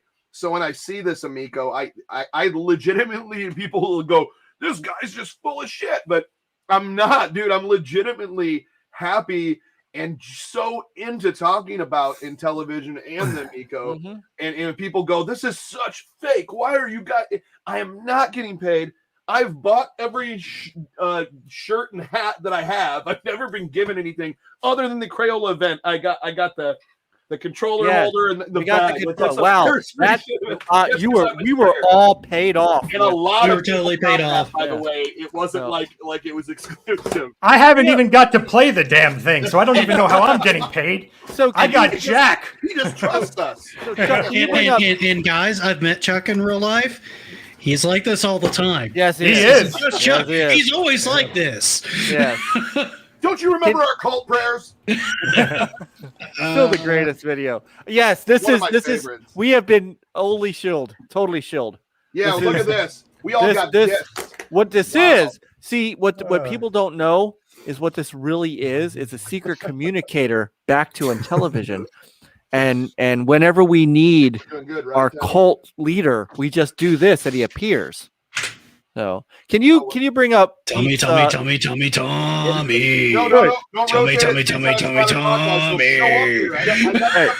He'll show up behind Chuck. No, can you bring up Pete? Awesome. OEB said something also that I think is something we've all talked about and is probably the most important thing of any of this. Skywalker? No, before that right there. At the end of the day, it was never about the system, but it was about the community. I wanted to help build, mission accomplished. I think I like to think I helped both dark and light the dark side. But awesome, dude. But the community. It's our true neutral Jedi. I mean, we have met each other through this. Yeah. We have become amigos for real over this. If the Amico did not come out, and again, I don't think that's going to happen. I think that it's coming out. There's no. I don't think that this thing is folding up. But for the sake of argument, this thing folds. Everything goes away. It lasts, or it comes out in the last 2 months. Blah blah blah.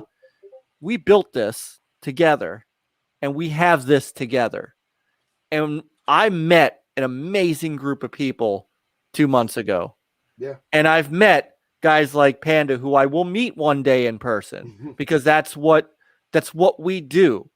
You know, we built this incredible community, and Pete was a big part of that. I can't wait to meet OEB Pete. That guy still hasn't played it. That's the biggest thing of all. That's the biggest crime. Pete is one of the biggest Amico fans I know, and he's still not played it. Yeah. Like I thought of that, like Papa Pete, OEB Pete. Go Game Go. A lot of people that weren't there and couldn't make it, and I wish they would have experienced that, because to me that was the highlight of my year, dude. Like that was so much fun. That was fun to just be surrounded by people we've been talking to online for the past year and just having such a great time. And we're talking about it's awesome. We're talking about doing it again next year.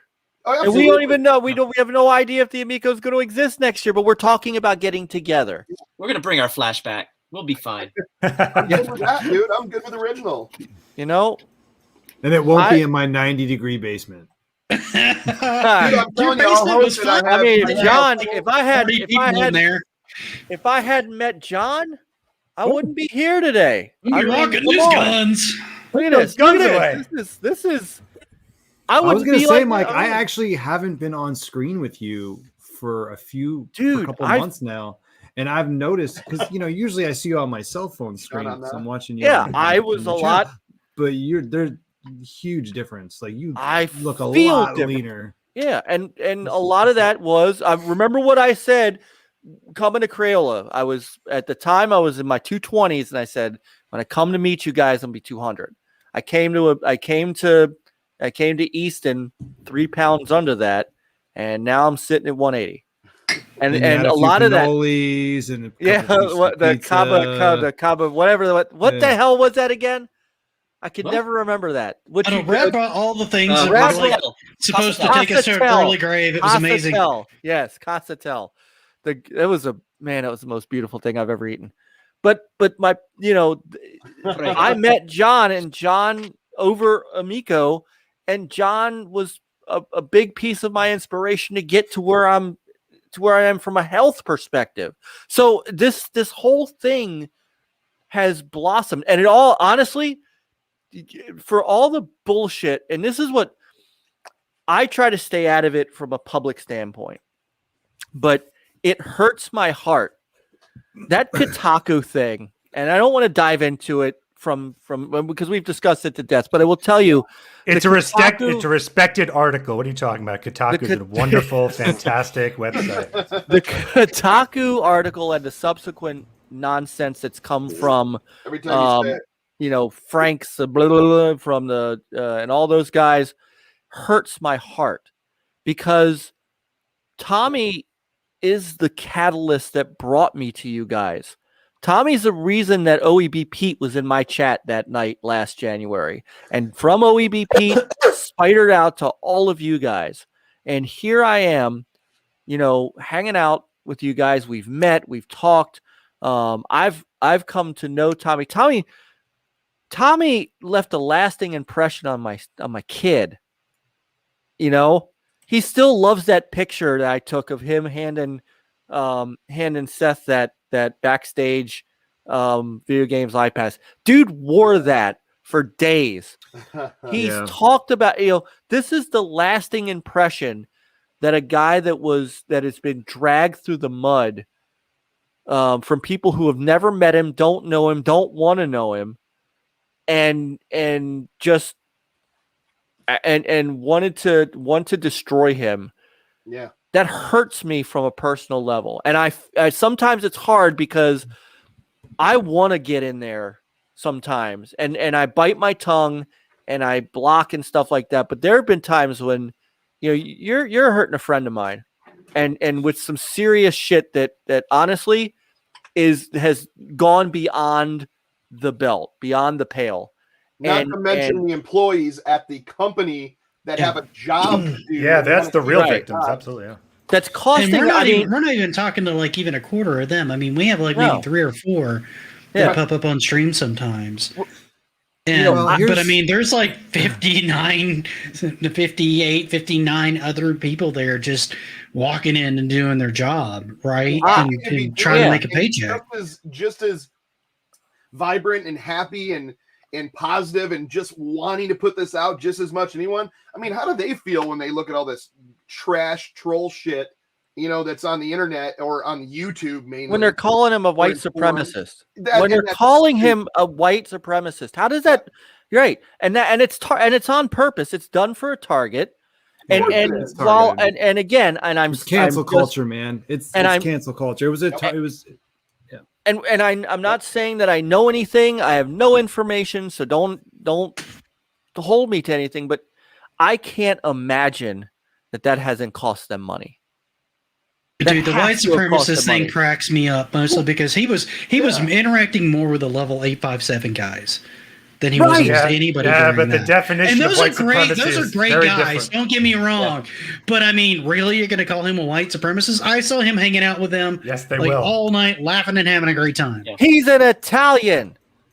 It doesn't matter. Doesn't Right. matter now. You He's could be hanging black out- and you White- can be hanging out with black the and Jews. still be a white supremacist. White, yeah. The This goes to definition a of white good shit. point. I feel like we have. I think we're in the Well, middle of let me- Chappelle's let- show let skit me- now. Let me actually let me just speak on this real Go quick ahead, because go ahead. I've never talked about this Kotaku article on my channel or anyone's A channel. respected, beautiful So since- article on the website. So since we're Take on that it, back, sir. it Bring took it, me John. all of about like 30 seconds to realize that entire article was hogwash because What? here's when they started talking about the personal interaction with Tommy, it was nonsense. Number one, I don't know who these people are. I don't think they gave the names of the people who had these interactions with Tommy. No. But here's what I can tell you, right?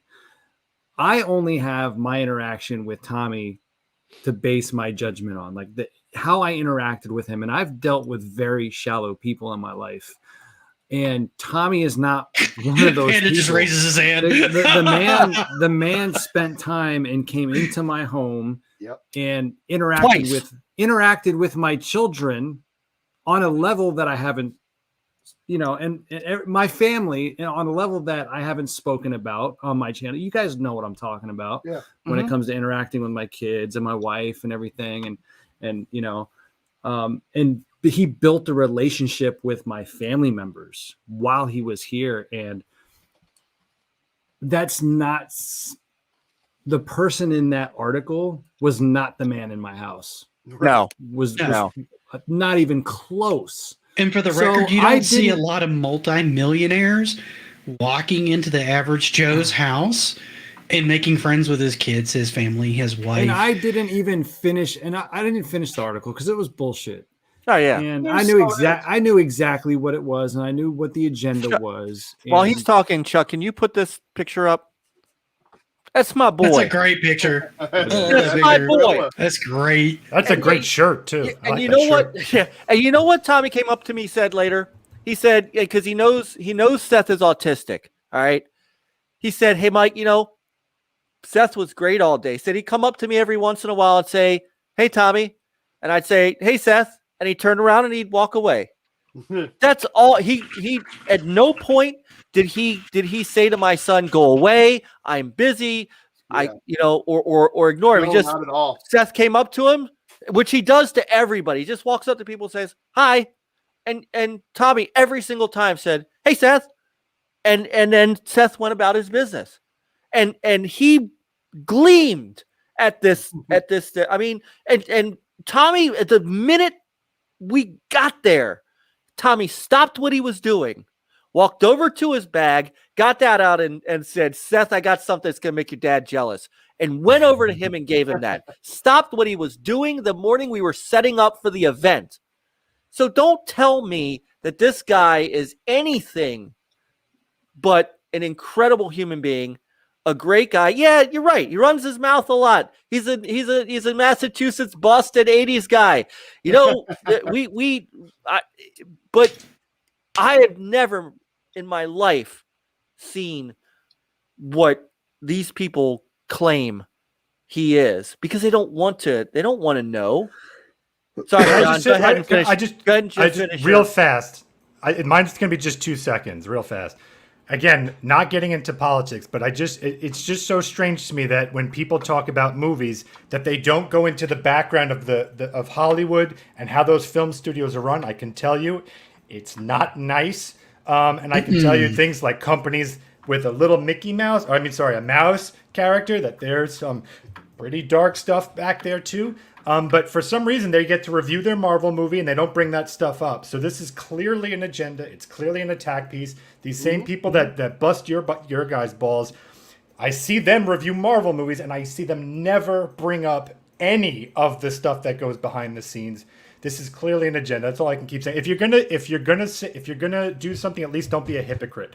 At least save the world in every aspect, please. Yeah. But this is such a targeted thing. Tommy went out of his way so many times, whether it was in my house or at Crayola or at the banquet afterwards or after that night again at my place. And, you know, the amount of attention he gave to strangers and kids, and, you know, whether, especially at Crayola, like, I mean, I didn't even see Tommy really, you know, during that whole time, because he was helping people. He was working the floor. Yeah. Got one more picture for you, which I think is an important one to your point, John. Remember the restaurant?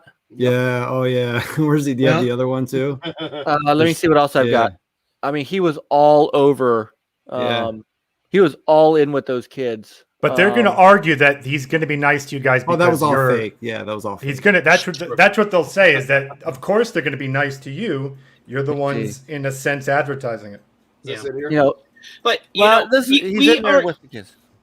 And Intellivision is going to have, and they are learning this as they go. If Tommy was going to kiss someone's ass, it wouldn't be me with 3,000 subscribers, or me with 1.5, or me with 2.8 million. I think I had under 100 subscribers when I was at that event. Dude, and he started talking to me even before then, when I had even less. So, I mean, like, how am I helping him? I'm not. I mean, I don't know. Boston Cream is good, Pete. Now, I'm going to say this, and I've never said this on air, but I will now, just because of talking about people's character.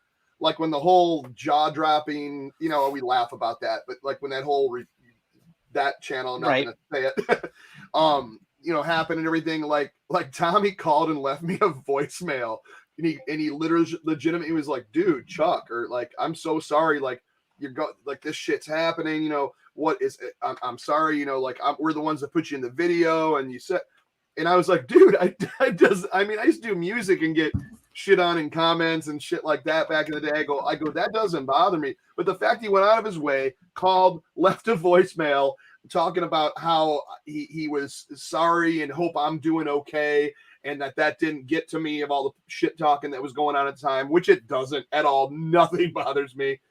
But, you know, it says a lot to his character, and when you it's just unbelievable the things people say, and they go, "Oh, you just worship." I don't worship anyone. He just happens to be the CEO of Intellivision. He happens to be a nice guy. Dude, I was the least knowledgeable person, with my 400 subscribes. You know, like I would, you know, but he's nice enough to treat the same person has 2 million or maybe a talk show host as he would one of us small YouTubers. That just shows his character, man. So I'm sick of people talking shit. Rab, you're next. You've been waiting. I wanted to. I was just going to say, one of the things that is frustrating, with like the Kotaku article, there's a lot of misleading stuff. There's a lot of facts in there that are uncharacteristic or taken kind of out of context. And I mean, you know, a journalist is a paid skeptic. They have a lot of resources. They have a lot of tools. They have a platform. They have a bully pulpit. They can paint you in a way they want to paint you. Intellivision is going to, I think Tommy's understanding, you know, he's never been in this position, kind of the face of a company that is trying to do something with video games live, with reviews on the run, as, you know, Tommy Tallarico Studios making video game music. He's never kind of had this exposure, and he's never had this kind of pressure by the public, by journalists. There is a dedicated group that wants to bring the system down. We kind of all get that. We kind of all understand it. I think Intellivision is understanding that. There's a prerogative, there's a agenda that they have. But Pete was talking earlier about this community that we wanted to build and the stuff that we enjoy. I think we also need to be very careful, because we can be baited into these conversations and to go into places where people can pick apart everything you say. And if you're going in the wrong direction with the conversation, it's much easier to pick apart. I think we need to be careful about kind of going down this rabbit hole, chasing too much of what the other side wants to paint us as, and being so reactionary. I think this console, what it wants to do, the positivity behind it, I think the community, if you're really for that and you're really getting behind it, it's all right to kind of say, this is not who we are. We did not say this. We did not do this. But you kind of have to, you can't play in the mud so much. You have to kind of be above some of that as much as you can. Stick to the facts. be careful about what you say, be careful about what's going on, because the people who will make those allegations are fine to twist the facts. They're fine to kind of stretch the truth. They're fine to be able to show like, oh, Tommy Tallarico gets into all these, he insults his critics, he insults YouTubers, he insults reporters, and not say like, oh, well, those YouTubers and critics and reporters are saying awful stuff. They are abusing him. They are harassing him. They are saying, malicious things to him. And what is he supposed to do? None of that is said. None of that is stated. They're painting their own picture. So you have to be careful not to kind of go along with that picture they're painting, and just do what you do. Talk about why you love this console. Talk about what's going on, but try and stay positive with it. Don't go down to that level of where they want to pull you apart anyway. Yeah, and I kind of had that conversation with him this afternoon because he hit me up about something. And I said, look, I said, I get that it's frustrating. I get that there's negativity, but you can't let it change your mindset, right? Yeah. I said, you can't focus on it. You kind of have to keep doing what you're doing. Keep your mindset and keep yourself the positive person that you usually are. And I said, I understand it's very, very hard to do, but it's something that you kind of have to do at this point. Because Tommy by nature is a very positive person. He's a very optimistic person. If you go in and you look at his background or you talk to him for 5 minutes, you'll realize that Tommy always thinks he can win, right? Tommy always thinks he can win. And that's because Tommy usually wins. Success breeds success. And right. He's done it in a way where he's not really had to step on a lot of people or do anything like that. And I've talked about that before. But when you're successful and you're constantly successful, the idea of failing doesn't really enter into your brain, right? You don't think you're ever going to fail because you always find a way to pull it out, because that's the mindset you've gotten yourself into. And it's important that he keeps that mindset, and that all the people there at Intellivsion, and I would urge all of them looking at all this stuff that pops up, the other million things that aren't like this and the few things that we can put out for you guys, if you guys catch us in the reviews, to keep that positive mindset. Keep focused on what you're doing. Keep focusing on what you feel is the most positive thing to come out of what you're doing right now, and how you can make that even better. And just keep that in your mind, and don't let all this negativity grind you down. Ignore it as much as you can. I understand it's very hard, but it's going to make you feel a little bit better in the long run if you just don't sit down and dwell on it too much, and you look to the positive in what you're doing in any given moment. Yeah. And I'm the first person to tell you it's a hard mindset to get into. I struggle with it all the time. Well, they have and he's got the added unfortunate, trouble of being in the middle of this where he can't get his console out the door. I think this would be different if the console was on shelves and people are buying it and people are playing it, and he can look at this as noise. He's doing this. He's having to deal with this as he's having to deal with, how do I get this thing out the door? And so, sometimes it's, I have always understood it. And so what I've told him is, he'll shoot stuff to me and say, and I've said to him, you know what, I'll take you shooting this over to me and just shoot me a quick Twitter DM and getting it off your chest and rant a little bit and then get back to what you're doing.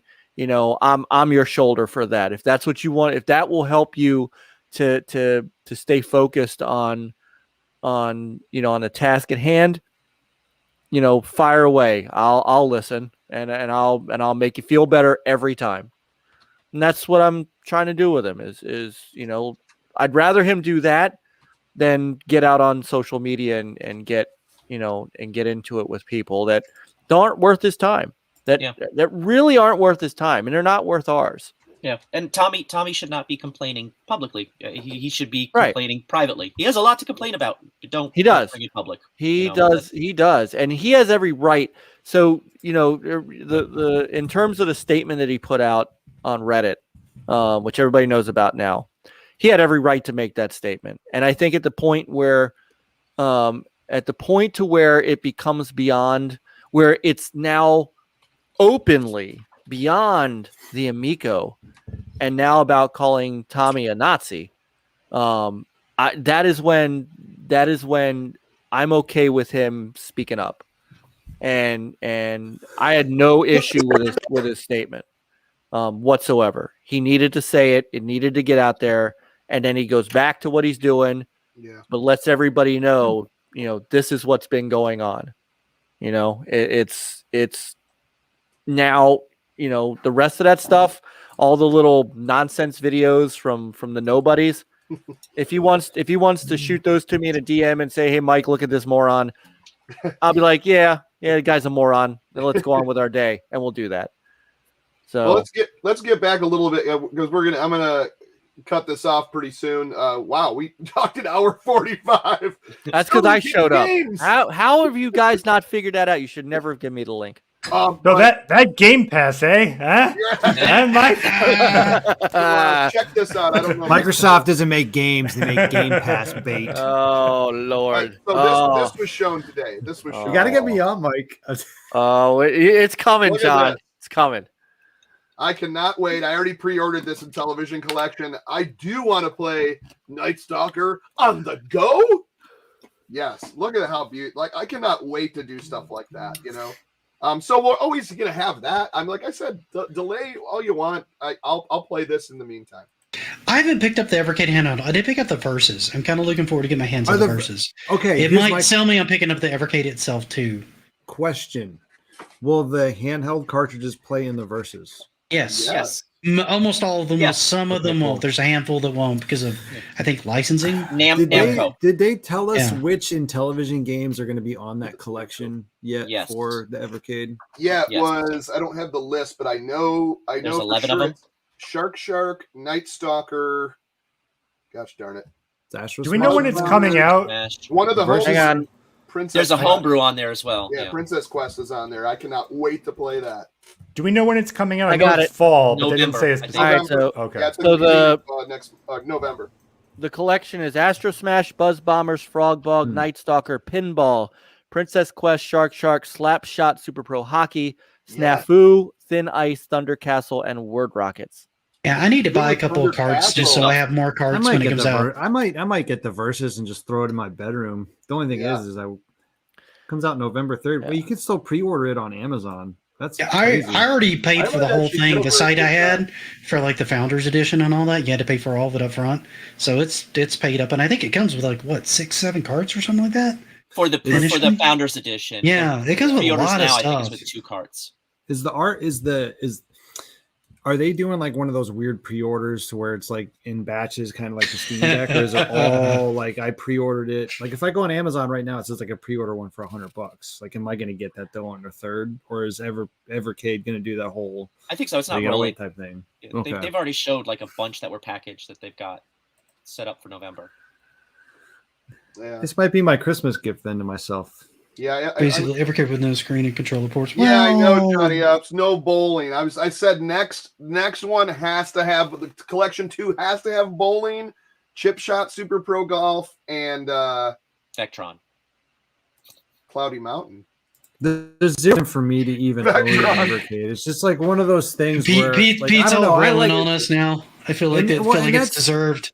And that's why I like the Amico, because I like, as a gamer, right? Like when I was a kid, I wanted everything, but my parents was like, no, you got a Sega, so you're good until the next generation. Then I got a PlayStation. So I never had a Sega and a Super Nintendo. So now as an adult, I'm like, oh, I can have all of it. You know what I mean? It's like when you go to John's the store. Throwing shade on me because I had both of them growing up. Yeah. It's like when you're a kid and you go through the grocery store and you see all the shit that you like, but you can't have it. So you're like, well, when I'm a grown up, I'm going to eat fucking all of it. Right. That's how I am with video game consoles. You've got your Action Max. We got like 8 of those VHSs. You're set. No. So that's why. Now, however, I have to have a reason to play it. So, like, that's one of the reasons why I haven't pulled the trigger on Atari VCS, is because there's like nothing really exclusive there for me. It's not a different experience. That's why I love the Amico, is because it is sure, it's not great. It's not like AAA graphics, ray tracing and all that shit, but it's a different experience, and that's what I like as a gamer. I like to experience different styles and different types of gaming. So there's no reason why I should own an Evercade, but I don't know. It's only $100. Is that the gimme clip he just gave away? That's the reason I want an Amico. Sure, it's not. It's only $100. Yeah. Wow. Yeah. Oh. I feel like Evil Pete is here, and he's definitely. There's cool synthwave music in the promo, man. I mean, how could you not? I love my Evercade Pete. I got my little collection going on. He's more complaining that we're not watching his videos, man. Have you not been listening to him like rage in the comments? No, this Pete, I've been watching. Listen, Pete's gonna cost me $400 because he keeps doing all those stinking Polymega videos. Bro is monologuing. Yeah. I've been trying to avoid the Polymega videos because I'm afraid I'm going to drop like $3,000. Yeah, I was everything buoyed. for Polymega. I was buoyed by the fact that I'm going to show Pete that I watch his videos. I was kind of buoyed by the fact that Pitfall doesn't work, so that gives me an out. Yeah, I saw that when he was talking about his review after so many times. Yeah. That would be for Pete. That would be the one game that doesn't work. That doesn't work. Yeah. Yes. I'm just kidding. I wonder why that game doesn't work because that's a pretty straightforward game. Yeah. Pitfall. I mean, because it was on the Genesis too. So yeah, the mine. Well, all three. There were 4 versions of it, and all 4 versions were different. So the really? the Sega CD version, the 32X version, and the Genesis. And the Jag, they were all different. I'm loving Pete right now. He's cracking me up. Well, I'm going to cut it. I last time I forgot to do this. I know a couple people were asking. I'm going to run the trailer for the album because it shows snippets of every song, all 10, so that if no one's heard it, you can finally hear it here. I have it on the channel too. Can I shamelessly plug before you do that? Yes, yeah. Before that, I'm going to come back after, but go ahead and do that first. No. I'll do it when you. I just want to make sure. So I was going to play this when we come back. I was going to see what everybody's doing on their channels, and then we'll end it because that'll be about 2 hours. Which wow, that went fast. Chuck may have another trailer to play soon. I want to shame a pug too. You call that a snout? Say a snout. Nick might know what I'm talking about. So here is the I know nothing. Reel of every. I'm a blank. I'm a void. Of all 10 songs, if no one's heard it, here we go. Check it out.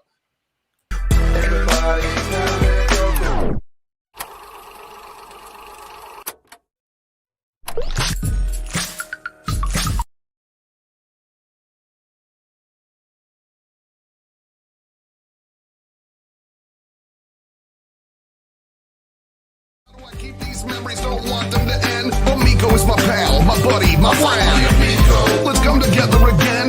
Mom, dad, sister, brother, and best friend. Up to 8 can play. Let's hit the couch. This is just the best day. Now I hear a sound, no human mechanic, and this is where I start to panic. Then I see a structure up ahead, a place to hide so I won't be dead. Yeah, I found a place, down I'll hunker. Then the robot comes up to my bunker. Just trying to survive, just wanna stay alive. With a yellow blaster gonna try, robot park's gonna fly. Jump, that's what we do. I'm eating more bugs than you. Dust sets in and it's time to eat. Gray gonna win, better jumpy feet. Not so fast, Pink Frog here. I'm gonna wipe the pond with you. Let's make that clear. It's cute to think that you can win, right? It's getting dark out, time to take my flight. Up in the air, grabbing mosquitoes and whippoorwills. My skills in this bog straight giving you chills. Gotta eat a lot of fish so I can grow. Sure got a lot of dangers down below. I dart away when I see that shark. See less of my friends, I know he made his mark. So beautiful down here, but a dangerous place. Look out for the bluefish, he's taking our space. Wanna get big enough so I can eat him too. Then deal with the shark, yeah, what you gonna do? Here comes the barrage and it's coming fast. And I have a bad feeling that we might not last. I see something spinning and it's making a sound. Everything explodes if it hits the ground. I shot it quick, boy that was gross. My situation, time to diagnose. I'm pretty competent, but to my dismissal, here comes the heat-seeking missile. Burning it, smash them all down. Where does he come from? How much does he make? He bluffs and he grins, but guaranteed no fake. Should I work up the courage to go up to him? And I ask all these questions when he's got that grin. And I better wait, cause I see that frown. Gotta come back later when it's upside down. Shifty idea, what's he all about? Looking left and right with a frown on his mouth. Who you gonna hit? Don't wait as quiet as a mouse, but you only see a friend when you lose to the house. Pull down the side button.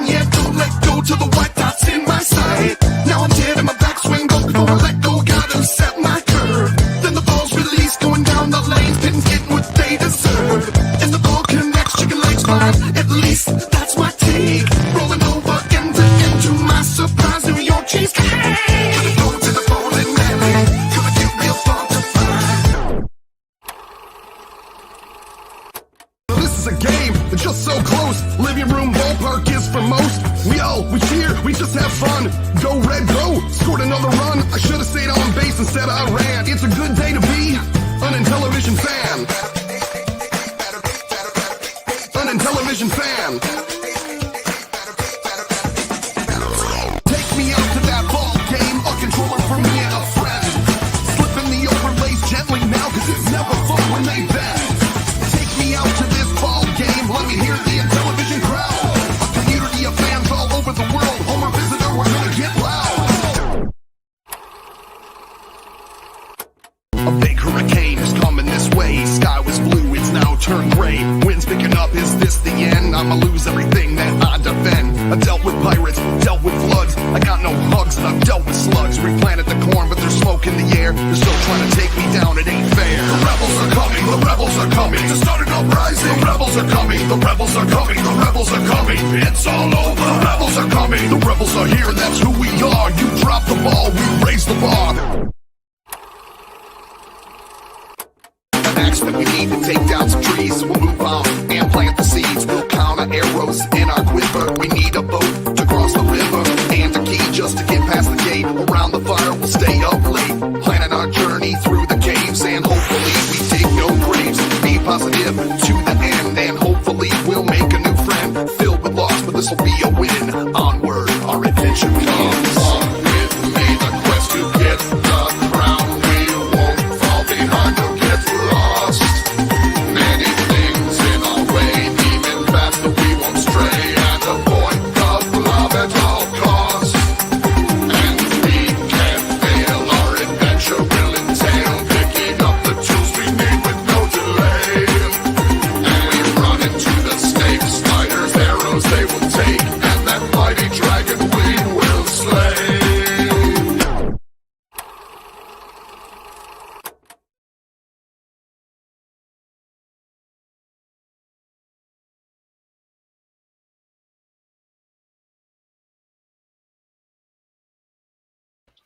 Yeah, All right, here's how this is going to work.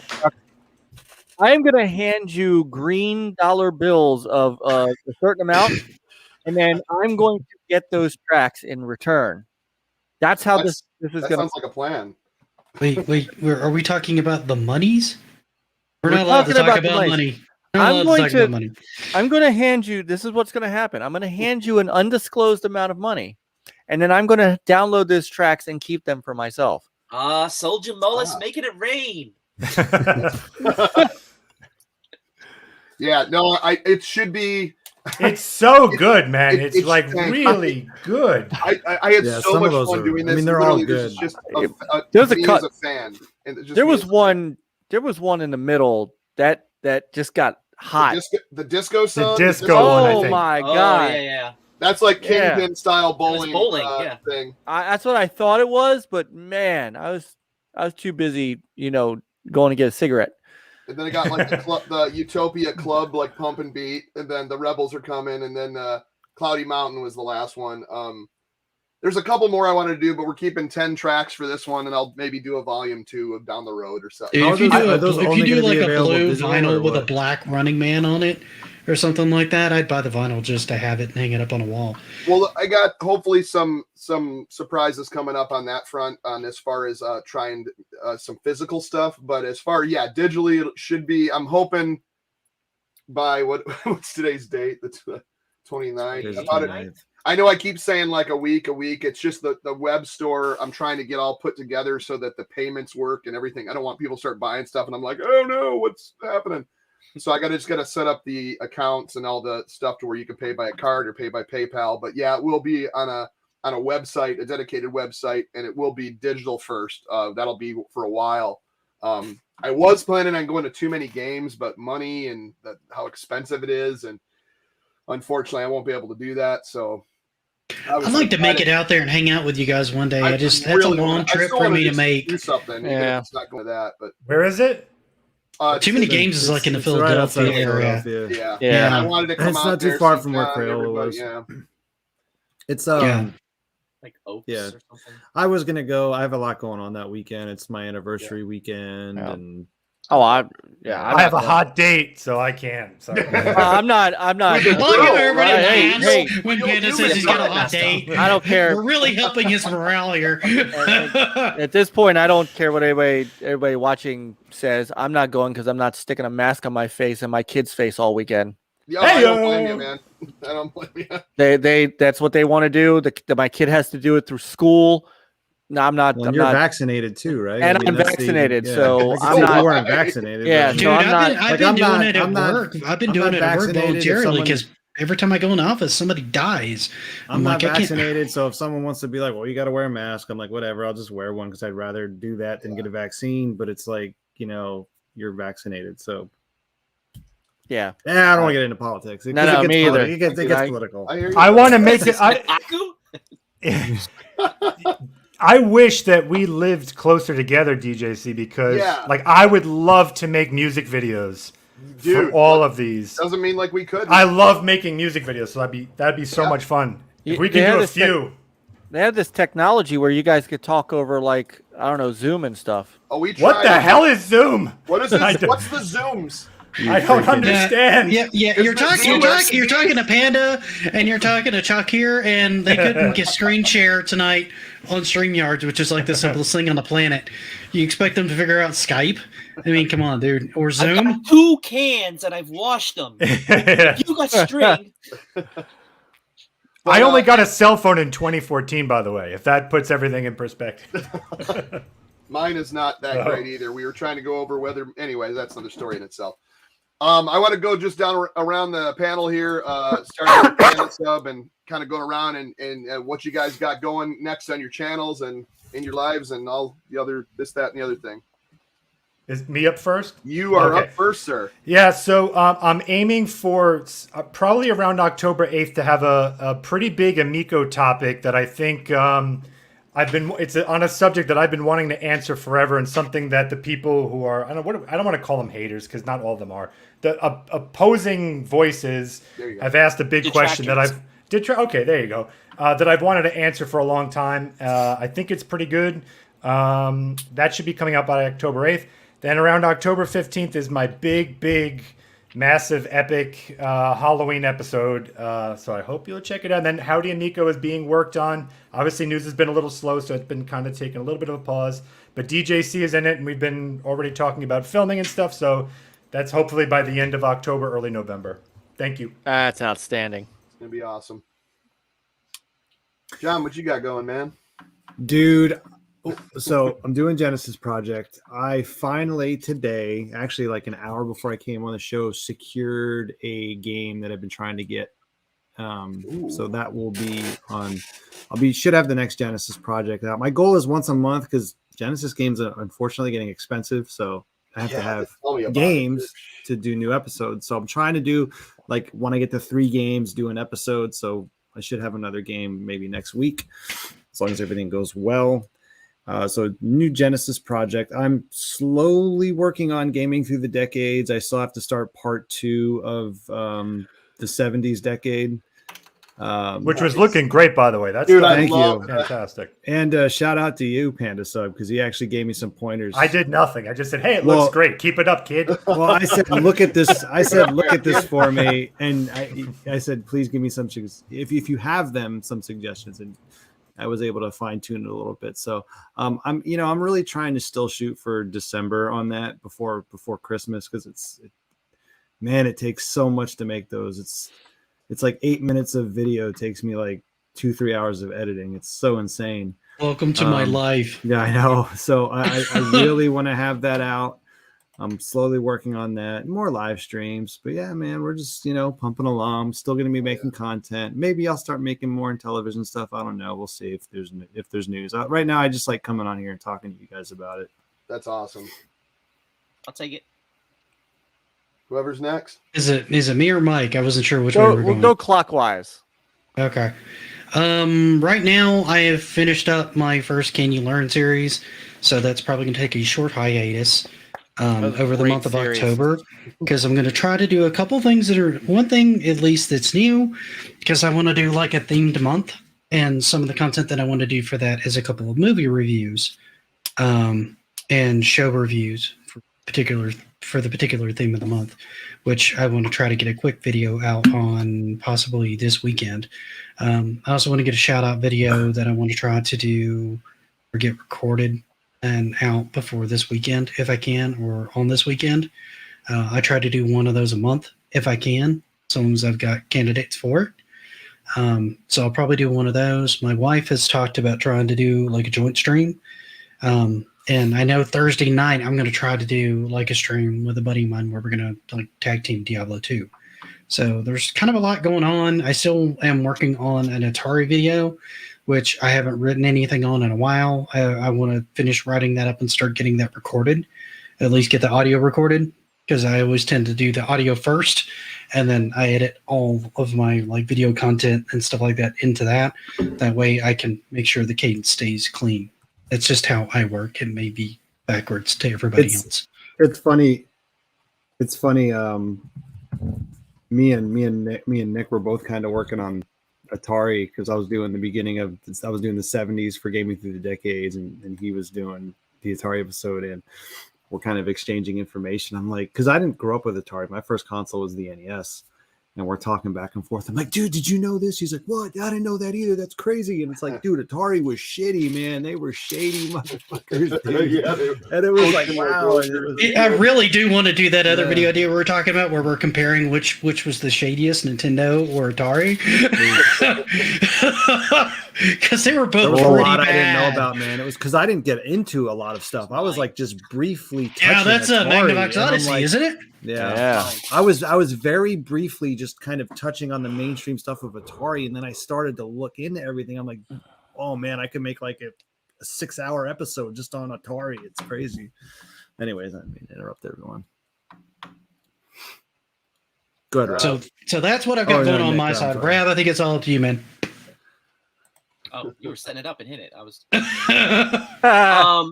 I have a regular kind of more chatty Amico Intellivsion series that I am working on. I should have something up. I wanted to get it out this week. It's probably not going to come out until early next week, maybe mid next week.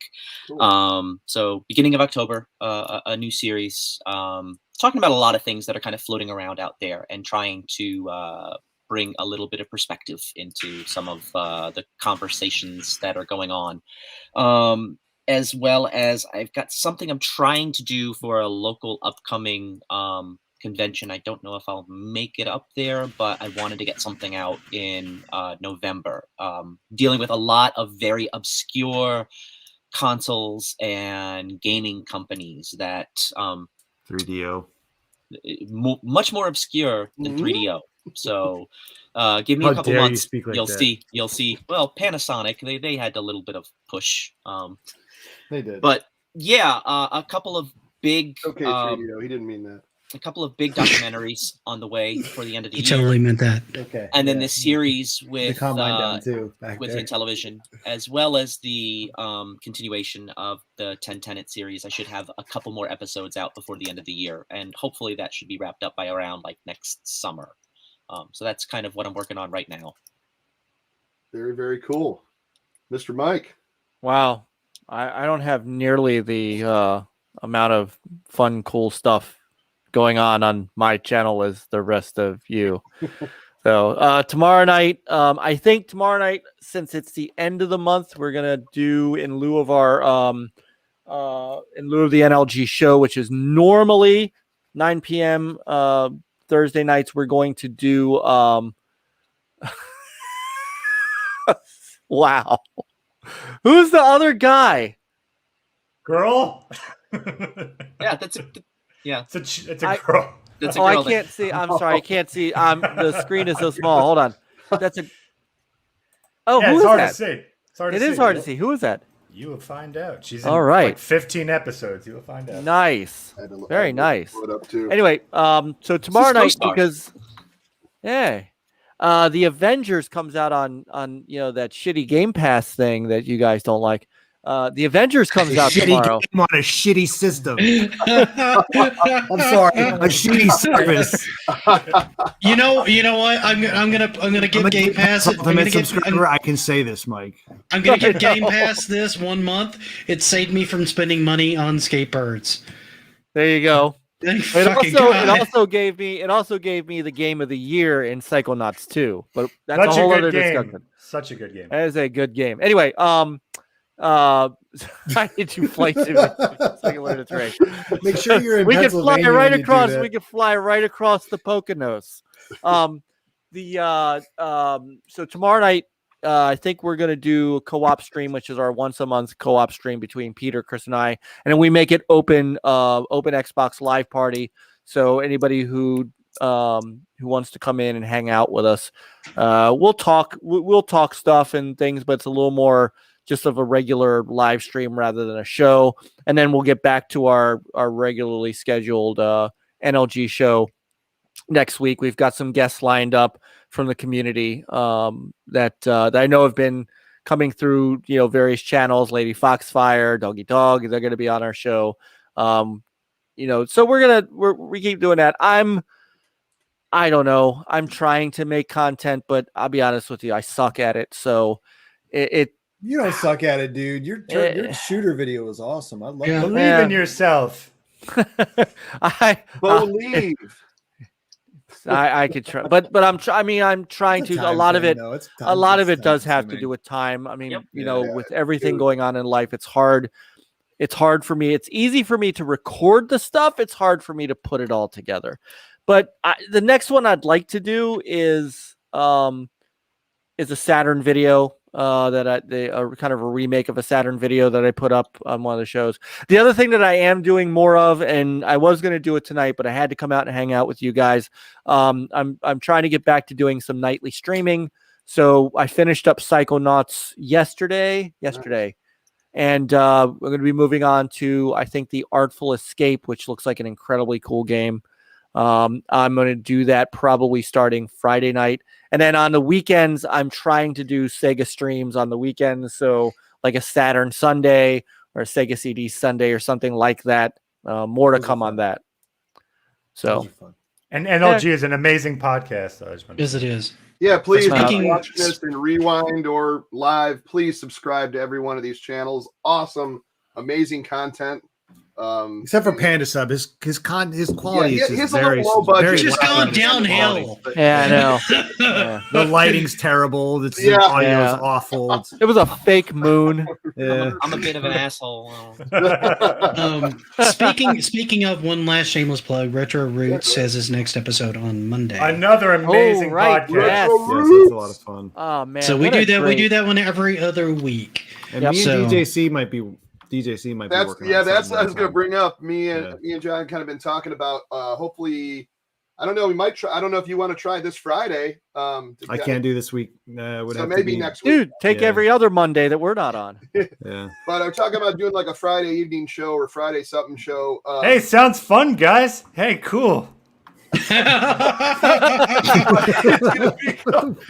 gonna be we do need to get Pan. Be better like me. I work with no one. We got to get Pan. We got to get Pan on more stuff. And I mentioned getting you. I don't on the want Retro to. Roots, Anybody's always welcome.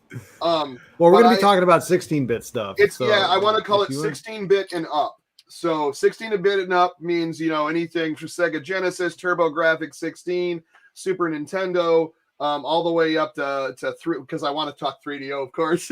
So like 3DO, PS1, stuff like that, and then onward, anything, pretty much. Okay, anything. you talked me into it. Let's go over my rider. Mainly, right? It's only green M&Ms. No, but yeah, so I'm hoping, so maybe next week then we'll talk. And we were kind of chit chatting about it, but yeah, I kind of want to just I'm so into 16-bit shit, it's unbelievable. Like I love it. And then I do love some of the early 32 shit. Like, like 3DO. I really want to talk 3DO, but I want to talk Sega Genesis too. So like and Turbo. The transition from 4-bit? Yes. What? The transition from 16 to 32 I thought was a very interesting transition in gaming. And some of it was The- good, the and some of it sprites was to 3D. awful. A lot of it was awful. I feel like most of the bad early, involved. I feel like early 3D was really rushed to Right. market, Yeah. and it doesn't hold up well. Well, that's the thing. It does well in some places to a degree. Like the 3DO did it well in some things. The PlayStation did it much better. And the Saturn, we won't talk about 3D on the Saturn. Hey, Amiga. Well, that's its own podcast. The Saturn had its own issues with 3D because of the way they wanted to build that as part of their arcade board. So that's a whole. They got caught behind. They wanted to make a big powerhouse 2D machine, and Sony went a different way because that was when polygons were really starting to get hot. They thought the industry was about 2 years off of 2 or 3 years off of 3D. That's why the N64 came out when it did. That's kind of what they were looking at. Yeah. Sega got caught with their pants down. Yeah. Well, that was the only thing. That was the only thing that blew them up. But Well, yeah, no, that is not. But one of many. One of many. So. All right, guys, I gotta go. I gotta spend some time with my wife at some point tonight. Yeah, I'm gonna end this. So thank you, everyone. Please subscribe, please like, and all that stuff. And subscribe to everyone here. And yeah, I said all that. So we'll see you next Wednesday for Amico Forever. Play on, gamers.